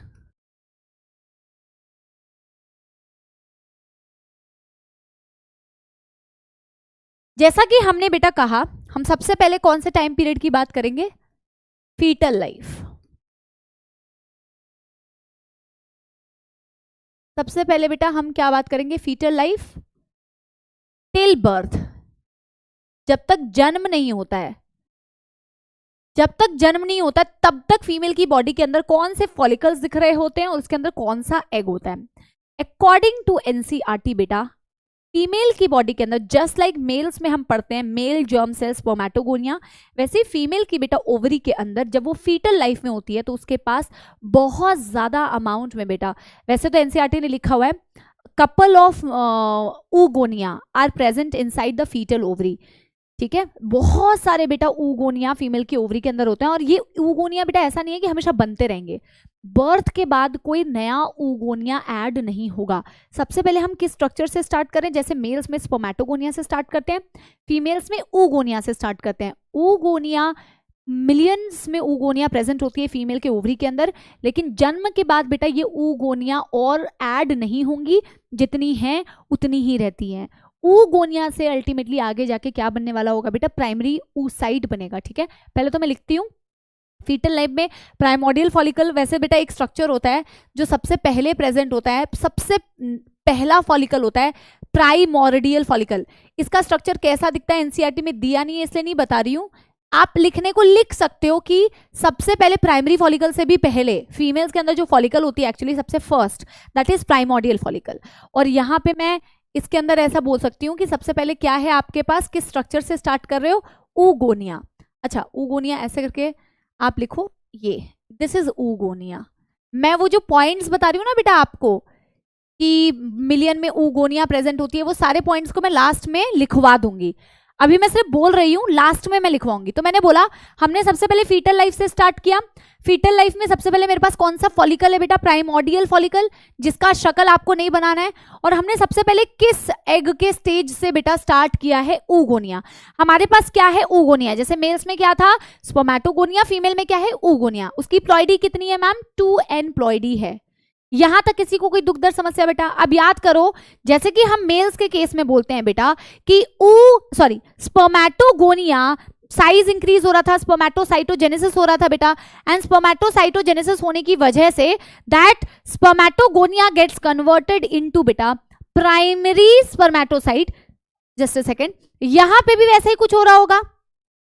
अब देखो बेटा, ये जो सेल्स होती हैं ये साइटोजेनेसिस तो नहीं कर रही हैं, जैसे कि आप स्पर्म के केस में बोलते हो कि वहां पे साइटोजेनेसिस हो रहा होता है, लेकिन जिस तरीके से स्पर्मेटोगोनिया कन्वर्ट होती है प्राइमरी स्पर्मेटोसाइट में, वैसे ही आपको याद रखना है कि oogonia भी किसमें बेटा, मतलब oogonia भी आगे जाके क्या बनाएगी बेटा? oogonia भी आगे जाके क्या बनाएगी? Primary oocyte। oogonia भी आगे जाके क्या बनाएगी? जिसकी प्लॉइडी 2n ही है, आगे जाके इसको भी क्या बनाना है? Primary oocyte। मेल्स में भी बेटा ऐसे करके रिलेट करना है। हमने मेल्स में भी क्या पढ़ा था? सबसे पहले जो स्ट्रक्चर्स होते हैं दैट इज स्पर्मेटोगोनिया। स्पर्मेटोगोनिया से बनता है स्पर्मेटोगोनिया, माइटोसिस, माइटोसिस करती है। ये भी oogonia बेटा क्या करती है? ये oogonia भी माइटोसिस करती है। और जब ये माइटोटिकली डिवाइड करती है, माइटोटिकली डिफरेंशिएट होती है, तो ये किस में कन्वर्ट हो जाती है बेटा? ये कन्वर्ट होती है प्राइमरी oocyte में। स्पर्मेटोगोनिया भी बेटा माइटोटिकली डिवाइड कर रहा था, अपने नंबर को इंक्रीज कर रहा है, बट उसमें से कुछ होते हैं जो साइज में इंक्रीज हो जाते हैं और वो कन्वर्ट हो जाते हैं प्राइमरी स्पर्मेटोसाइट में। सिर्फ वो चीज का अंतर है, स्पर्मेटोसाइटोजेनेसिस का अंतर है। अदरवाइज वहां पे भी स्पर्मेटोगोनिया प्राइमरी स्पर्मेटोसाइट में कन्वर्ट हुए थे, यहाँ पे भी oogonia माइटोसिस कर रहे हैं और किसमें कन्वर्ट हो रहा है? प्राइमरी oocyte में। पहले ये बात ध्यान से समझ लो कि यहां तक कोई तकलीफ, यहां तो कोई बेटा दिक्कत आ रही है समझने में? Isn't it almost the same? Almost the same, बस यहाँ पे हमें oocyte के अलावा फॉलिकल्स की भी बात करनी है। अब बेटा प्राइमरी oocyte किस फॉलिकल के अंदर सबसे पहले दिख रहा था आपको? फॉलिकल याद करो, सबसे पहला फॉलिकल जिसके अंदर आपको प्राइमरी oocyte दिख रहा होगा। ये सब कुछ एम्ब्रियोनिक लाइफ में ही हो रहा है, सब कुछ एम्ब्रियोनिक लाइफ में हो रहा है। एक oogonia से मैंने एक प्राइमरी oocyte दिखाया। अब जो फॉलिकल मैंने आपको बताया था बेटा, कौन सा फॉलिकल है? Primary follicle. कौन सा फॉलिकल मैंने आपको बताया था? Primary follicle, single layer of granulosa cell. Primary follicle के अंदर कौन सा oocyte बेटा? Primary oocyte। क्या यहां तक कोई दिक्कत? प्राइमरी फॉलिकल की शक्ल कैसी दिखती है, ये सब कुछ हम कर चुके हैं। आपको पता है बेटा, प्राइमरी फॉलिकल के अंदर जो ये प्राइमरी oocyte होता है, एम्ब्रियोनिक लाइफ में ही ये मियोसिस स्टार्ट कर देता है। अब मेल से रिलेट करो, मेल्स में जो हमने प्रोसेस पढ़ा, मेल में स्पर्मेटोजेनेसिस होती है। मेल में स्पर्मेटोजेनेसिस कौन करवाता है बेटा? किसके अंदर हो रहा होता है बेटा? प्राइमरी स्पर्मेटोसाइट के अंदर होता है। यहाँ पे मियोसिस किसके अंदर हो रहा है? प्राइमरी oocyte के अंदर होता है। डिफरेंस क्या है? जब प्राइमरी स्पर्मेटोसाइट में बेटा देखो, अब वो बच्चे कंफ्यूज हो रहे होंगे जिसने स्पर्मेटोजेनेसिस नहीं पढ़ा है, जिसने पढ़ा है वो रिलेट कर पाएगा। प्राइमरी स्पर्मेटोसाइट में बेटा जब मियोसिस 1 होती है तो प्राइमरी स्पर्मेटोसाइट कंप्लीटली मियोसिस 1 को मतलब उसमें मियोसिस 1 कंप्लीट हो जाती है, कोई अरेस्ट नहीं होता है, और वो कंप्लीट करके 2 सेकेंडरी स्पर्मेटोसाइट बनाती है। यहाँ दिक्कत वाली बात ये है कि बेटा इसमें मियोसिस 1 चालू तो होगा बट ये कंप्लीट नहीं होगा। मियोसिस 1 स्टार्ट, पहली बात तो पहला सवाल आपसे पूछेंगे कि मियोसिस 1 चालू किस में होती है? तो मियोसिस 1 किस में चालू होती है बेटा? प्राइमरी oocyte में चालू होती है। क्या ये कंप्लीट हो जाती है? नहीं, meiosis 1 starts but get arrested in prophase 1। ये कंप्लीट नहीं करती है बेटा, ये प्रोफेज 1 में बेटा अरेस्ट हो जाती है। किसमें अरेस्ट हो जाती है? मियोसिस 1 प्राइमरी oocyte में चालू हुआ बट कंप्लीट नहीं हुआ, अरेस्ट हो गया। किस स्टेज में? प्रोफेज 1 स्टेज में। अभी ये कंप्लीट नहीं हुआ, यानी कि अभी भी तुम्हें जो स्ट्रक्चर दिख रहा है वो कौन सा स्ट्रक्चर दिख रहा है? Primary oocyte। बट ये वो वाला स्ट्रक्चर है जो अभी प्रोफेज 1 में अरेस्टेड है। अगर ये कंप्लीट कर जाता तो प्राइमरी oocyte से क्या बनता? सेकेंडरी oocyte बनता कि नहीं? बट अभी ये कंप्लीट नहीं किया तो अभी भी ये कौन सा ही तुम्हें चीज दिख रही है? तुम्हें प्राइमरी oocyte ही दिख रही है। क्या मेरी बात सारे बच्चे समझ पा रहे हैं? फॉलिकल अभी भी कौन सा फॉलिकल है बेटा? फॉलिकल अभी भी कौन सा फॉलिकल है? Primary follicle. क्योंकि जब हम पैदा होते हैं ना बेटा, आप बोलोगे कि मैम सेकेंडरी क्यों नहीं हो सकता? सेकेंडरी के अंदर भी तो प्राइमरी oocyte ही होता है। सेकेंडरी अभी नहीं बनेगा बेटा, सेकेंडरी बाद में बनेगा, जन्म के बाद सेकेंडरी फॉलिकल बनता है। फॉलिकल अभी भी चेंज नहीं हुआ है, फॉलिकल वही है। फॉलिकल अभी भी प्राइमरी फॉलिकल है, oocyte अभी भी प्राइमरी oocyte है। Very important information I am going to give you बेटा। सिर्फ यहां तक की चीजें चल रही है आपके एम्ब्रियोनिक लाइफ में। सबसे पहले प्राइमोर्डियल फॉलिकल था, उसके अंदर oogonia थे, उसकी प्लॉइडी 2n थी। बहुत सारे million, couple of million oogonia are present at the time of embryonic life. No more oogonia are added after birth. Oogonia undergoes mitotic division and it forms primary oocyte. Primary oocyte is seen inside primary follicle, जिसका structure हम बना चुके हैं। Primary oocyte which is present inside the primary follicle within the embryonic life, fetal life, undergoes meiosis 1, but it does not complete meiosis 1. It gets arrested in the prophase 1 stage. अब जब हम पैदा होते हैं तो हम इसी चीज के साथ पैदा होते हैं बेटा। वी आर बॉर्न, अरे भाई ये क्या हो गया? वी आर बॉर्न, यही है ना? वी आर बॉर्न बेटा। ये क्या हो रहा है? अरे भाई बनाने दे दो यार। हाँ, वी आर बॉर्न बेटा, चौथी बार बोल रही हूँ। वी आर बॉर्न विद बेटा primary follicle and primary oocyte। क्योंकि एनसीईआरटी की एक बहुत इंपॉर्टेंट लाइन दी हुई है। एनसीईआरटी कहती है at the time of birth हमारे पास प्राइमरी फॉलिकल के साथ हम पैदा होते हैं जिसके अंदर प्राइमरी oocyte होती है। इनफैक्ट एनसीईआरटी ये कहती है कि जन्म से लेके जब तक हमें प्यूबर्टी नहीं आती, पूरा चाइल्डहुड हमारा, जन्म से लेके प्यूबर्टी तक बेटा इन फॉलिकल्स की डेथ होती जाती है, जिसे बोलते हैं फॉलिक्यूलर एट्रेशिया।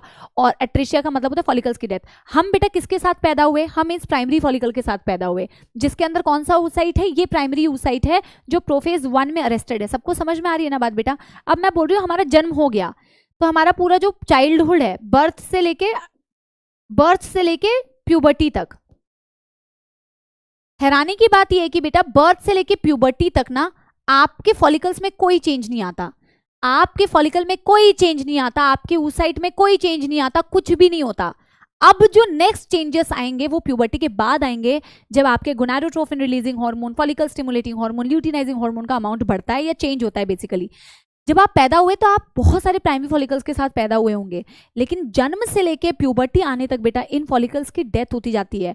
और एनसीईआरटी की एक बहुत इंपॉर्टेंट लाइन है, at the time of puberty, जब तक प्यूबर्टी आती है, each ovary has only 60,000 to 80,000 primary follicle left. Got my point? Puberty तक बेटा फॉलिकल्स की डेथ हुई, अट्रेशिया बोला, कितने फॉलिकल बच गए? 60,000 से 80,000 ईच ओवरी में, एक ओवरी में।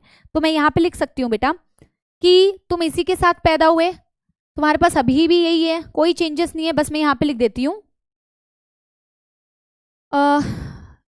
We are born. वी का मतलब बेटा गर्ल्स, आप अपने लिए लिखोगे फीमेल इज बॉर्न, ठीक है? आप अपने लिए मतलब जो मेल्स हैं, तो we are born with primary follicle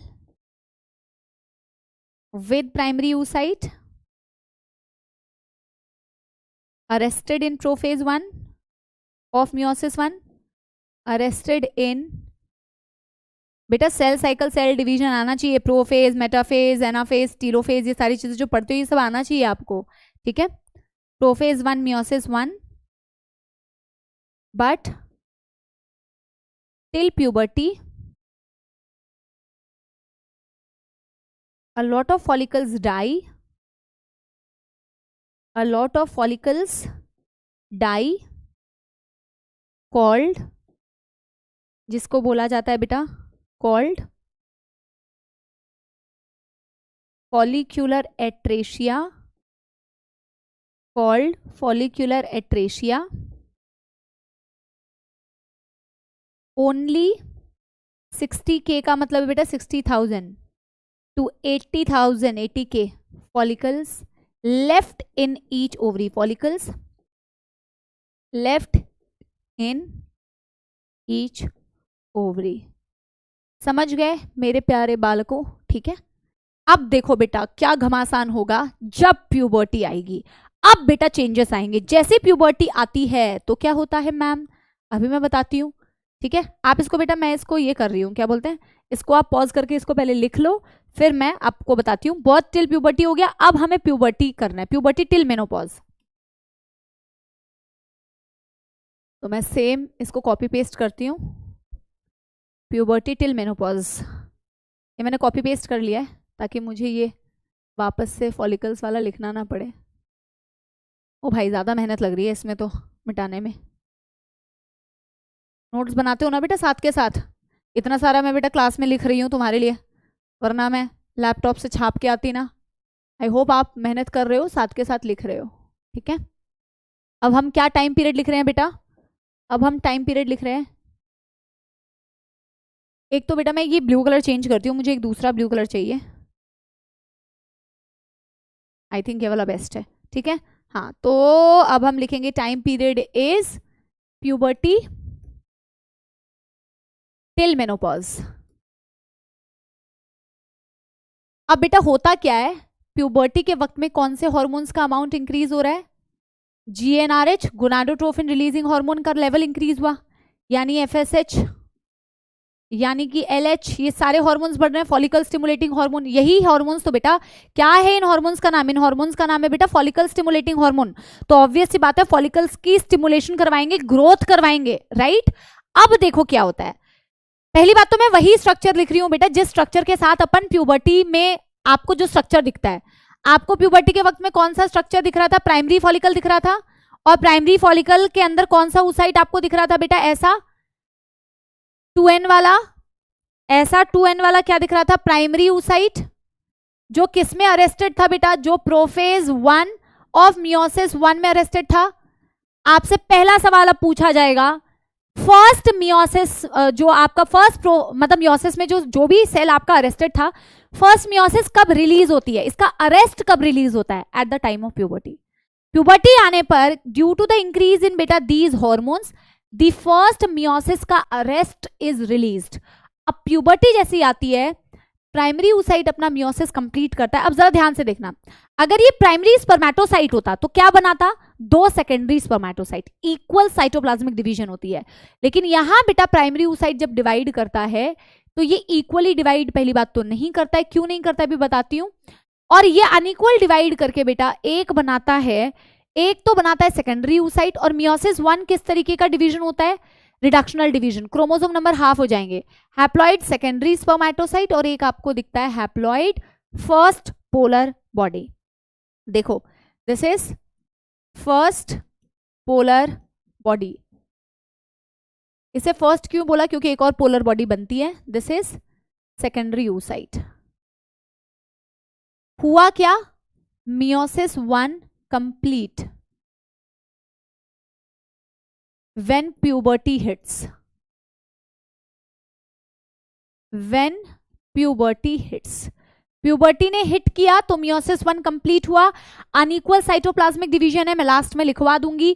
unequal cytoplasmic division से बेटा एक छोटा पोलर बॉडी बनता है और एक बड़ा सेकेंडरी oocyte बनता है. मियोसिस 1 क्योंकि रिडक्शनल डिवीजन है, तो मियोसिस 1 क्योंकि रिडक्शनल डिवीजन है, इसीलिए बेटा क्रोमोसोम नंबर भी हाफ हो गया. क्या हो गया? क्रोमोसोम नंबर हाफ हो गया. एक चीज मुझे और बताओ बेटा, हाँ, स्पर्म में आपको याद आ रहा होगा कि स्पर्म में साइटोप्लाज्म की बहुत कमी होती है. साइटोप्लाज्मिक कंटेंट बहुत ही कम होता है.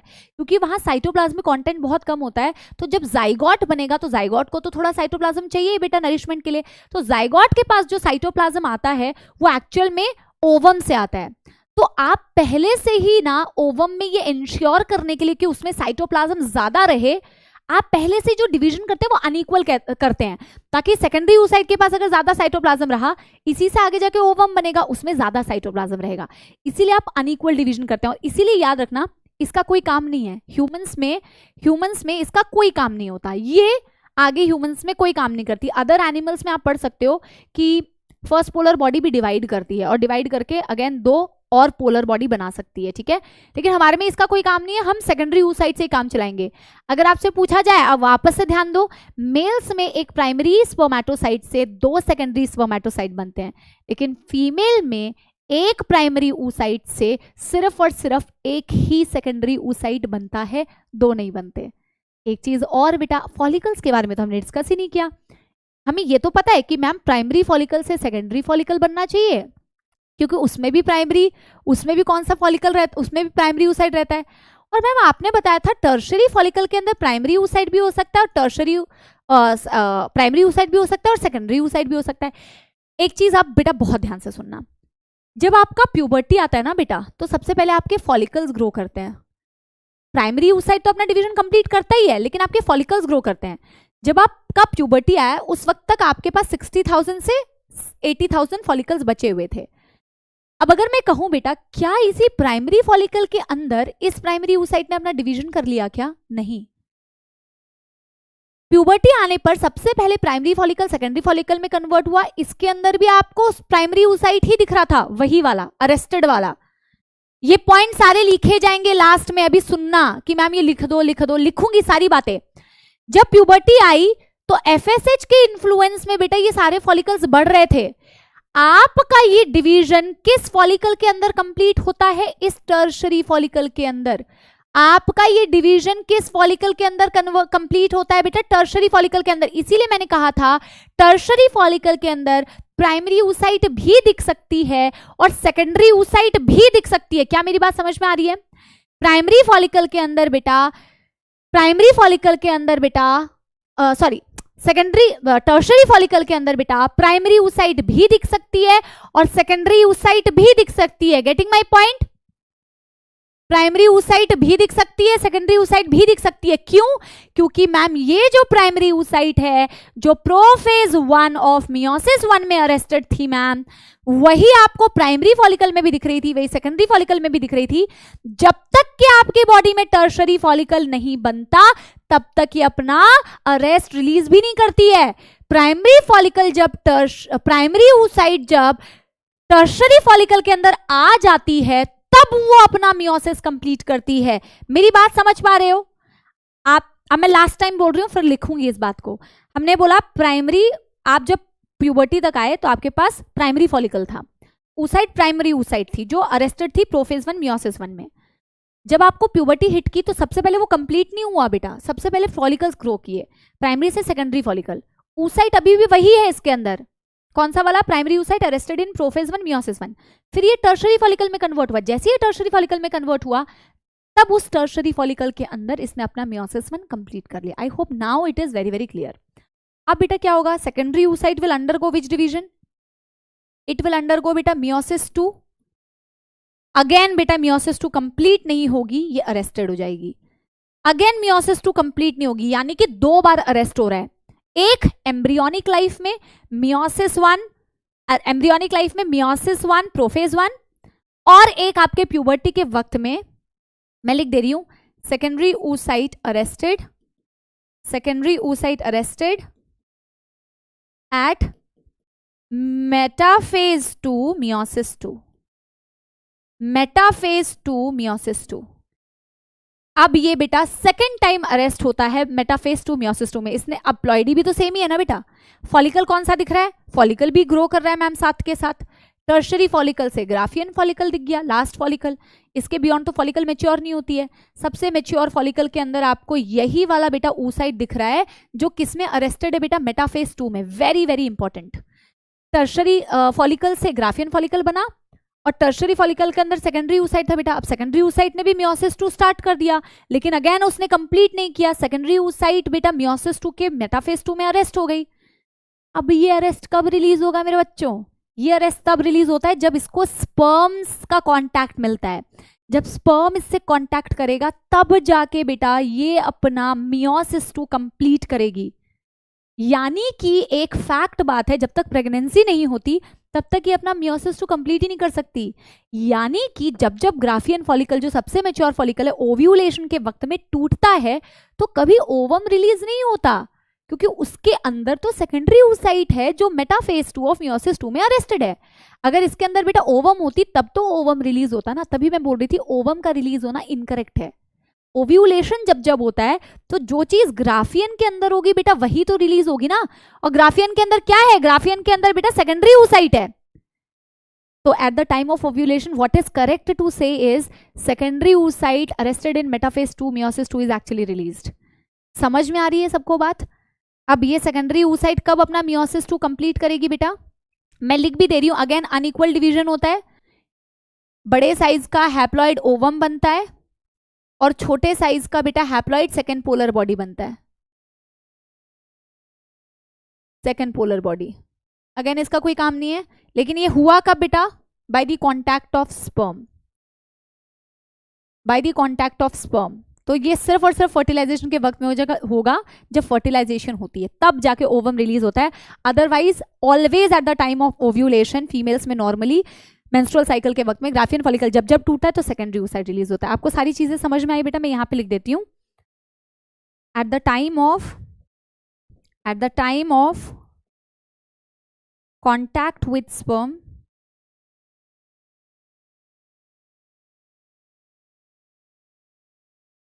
secondary oocyte completes meiosis 2। Clear है बेटा यहां तक? मैं एनसीईआरटी की वो एक दो लाइन आपको दिखा देती हूँ, आप बाद में एनसीईआरटी से देख लेना। जो लाइन मैं आपको बता रही थी कि जो सेकंड टर्शरी फॉलिकल के अंदर ये जो डिवीजन होता है बेटा, ये आपके एनसीईआरटी में बहुत इंपॉर्टेंट लाइन एक दी हुई है। फिर मैं जो पॉइंट्स आपको बोला था मैंने वो भी आपको दिखा देती हूँ। एक चीज देखो बेटा, पहली बात, इसमें सारी लाइन्स आप एक बार एनसीईआरटी खुद से पढ़ना, मैं एक दो लाइन आपको यहाँ पे दिखाती हूँ। देखो, oogenesis is initiated during embryonic life where a couple of million male gametes couple of million of mother pause कर दे यार, पॉज कर दे। हाँ okay, I am so sorry बेटा, ये पॉज करके मैंने वापस स्टार्ट किया। क्या बोला? oogenesis is initiated during the embryonic life जब बेटा मिलियन मेल मैं मेल क्यों बोल रही हूँ यार, couple of million gamete mother cell, बार बार मेल निकल रहे हैं मुंह से, mother cells oogonia are form within each fetal ovary. Million of oogonia होते हैं ईच फीटल ओवरी में, ये भी याद रखना, ईच फीटल ओवरी में। उसके बाद जन्म के बाद कोई oogonia ऐड नहीं होता, no more oogonia are added after birth, ये भी मैंने आपको बताया था। इसमें मुझे एक चीज और चलो मैं पूरा ही रीड कर देती हूँ आपके लिए। These cells start division and enter into the prophase 1 of meiosis 1 and get temporarily arrested at that stage called primary oocyte। NCERT ने इतनी इनकम्प्लीट तरीके से इंफॉर्मेशन दी है कि बच्चा अगर सिर्फ इसको पढ़े तो हमेशा कंफ्यूज होगा। मियोसिस 1 में बेटा oogonia अरेस्टेड नहीं होता है, यहाँ पे अगर आप देखोगे oogonia माइटोटिकली डिफरेंशिएट करता है फीटल लाइफ में और वो प्राइमरी oocyte में कन्वर्ट होता है। oogonia में मियोसिस 1 नहीं होती है, उस लाइन को पढ़ोगे तो कंफ्यूज होगे। ये देखो किसके अंदर बेटा, प्राइमरी oocyte के अंदर फर्स्ट मियोटिक डिवीजन चालू होती है, लेकिन कंप्लीट नहीं होती है। कंप्लीट तभी होती है जब प्यूबर्टी हिट करती है, वो फर्स्ट टाइम अरेस्ट होती है प्रोफेज 1 ऑफ मियोसिस 1। कंप्लीट कब होती है बेटा? During the puberty. और किस में कन्वर्ट हो रही है?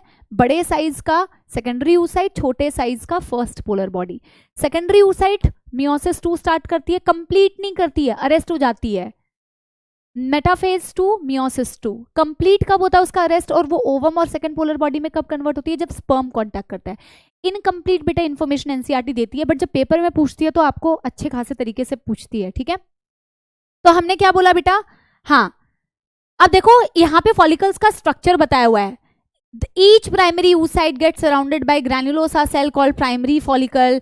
A large number of these follicles degenerate during the birth to puberty, and at puberty only 60,000 से 80,000 follicles, primary follicles are left in each ovary.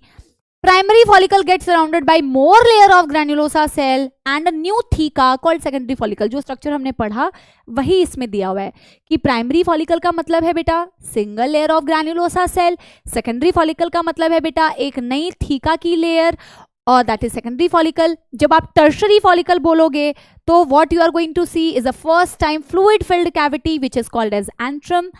हाँ, एक बहुत बहुत important line, very very important line जो आपको स्टार मार्क करनी है. देखो, it is important to draw your attention that it is that stage in which the primary oocyte within the tertiary follicle grow in size and complete its first meiotic division, and it is unequal division beta. Very very important line. क्यों हम बोलते हैं कि tertiary follicle के अंदर primary oocyte भी होता है, सेकेंडरी oocyte भी होता है? क्योंकि टर्शरी फॉलिकल के अंदर ही आने के बाद प्राइमरी oocyte अपना मियोसिस 1 कंप्लीट करता है. इस लाइन को बहुत सारे बच्चे अच्छे से नहीं पढ़ते हैं बेटा, फिर गड़बड़ करते हैं. आगे बेटा अगर आप पढ़ोगे तो आप खुद ही एनसीईआरटी की रीडिंग तो जरूर करना बेटा, क्योंकि आपको पता चलेगा कि वही चीजें बेटा दी हुई है जो मैंने आपको बताया. Primary follicle, secondary follicle, tertiary follicle, graphene follicle की क्या शक्ल दिखती है, तो उस चीज को जरूर एक बारी रीड करना. मैं एक बारी वो सारे इंपॉर्टेंट पॉइंट्स बेटा, एनसीईआरटी में लाइंस बहुत कम दी होती है, हम एनसीईआरटी को ही रीड करवा के आपको ये लिखवाते हैं, सारी चीजें एनसीईआरटी से कवर कराते हैं. बट एक बारी आप जरूर बेटा, कितना टाइम लगेगा, I know it is a fast track, but आपको कितना टाइम लगेगा बेटा? थोड़ा सा टाइम लगेगा, थोड़ा सा टाइम लगेगा ना यार. पढ़ लिया करो एनसीईआरटी, क्या दिक्कत है? और कुछ भी डाउट्स होते हैं एक आधा तो उसको कमेंट्स में लिख देना, वैसे नोट से सारा कवर हो जाएगा. फिर भी वर्स्ट टू वर्स्ट सिनेरियो में, ठीक है, तो मैं उससे रिलेटेड एक आधा पॉइंट्स लिख देती हूँ बेटा, ठीक है.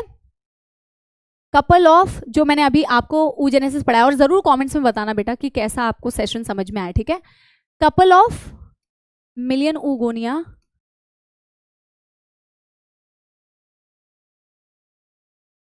Are present in each ovary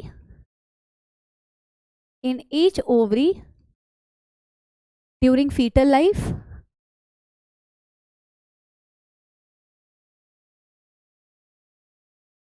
no more added after birth, no more added after birth.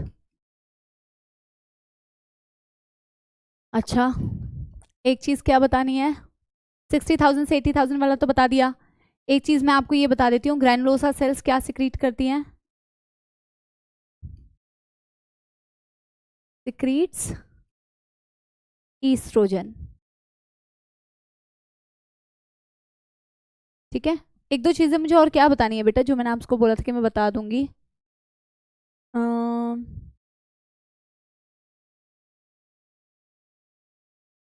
ये तो हमने लिखा हुआ है, अनइक्वल साइटोप्लाज्मिक डिवीजन, और वो वाला पॉइंट भी कि टर्शरी फॉलिकल के अंदर आके वो डिवीजन को कंप्लीट करती है, वो भी तो लिखवाना है ना. तो मैंने ब्लैंक स्लाइड क्यों लिया यार, यहीं पे लिखवा देना है ना. Unequal cytoplasmic division, unequal cytoplasmic division occurs. Ploidy सबकी ध्यान रखना बेटा. Division occurs to retain more cytoplasm, in ovum as sperm lacks cytoplasm. Lakhs का मतलब है लेस साइटोप्लाज्म है ना. और एक लास्ट पॉइंट बेटा हम लिखेंगे, थ्योरी से ज्यादा कॉन्सेप्ट पे सोचा करो, फोकस क्या करो, ठीक है. क्या बेटा लास्ट पॉइंट लिखना है? मैम भी गजनी है ना. Primary oocyte within the tertiary follicle, कभी कभी बोलते कुछ है और लिख भी कुछ और देते हैं, ऐसा भी होता है. Completes it's first meiotic division. समझ में आ गई बात बेटा?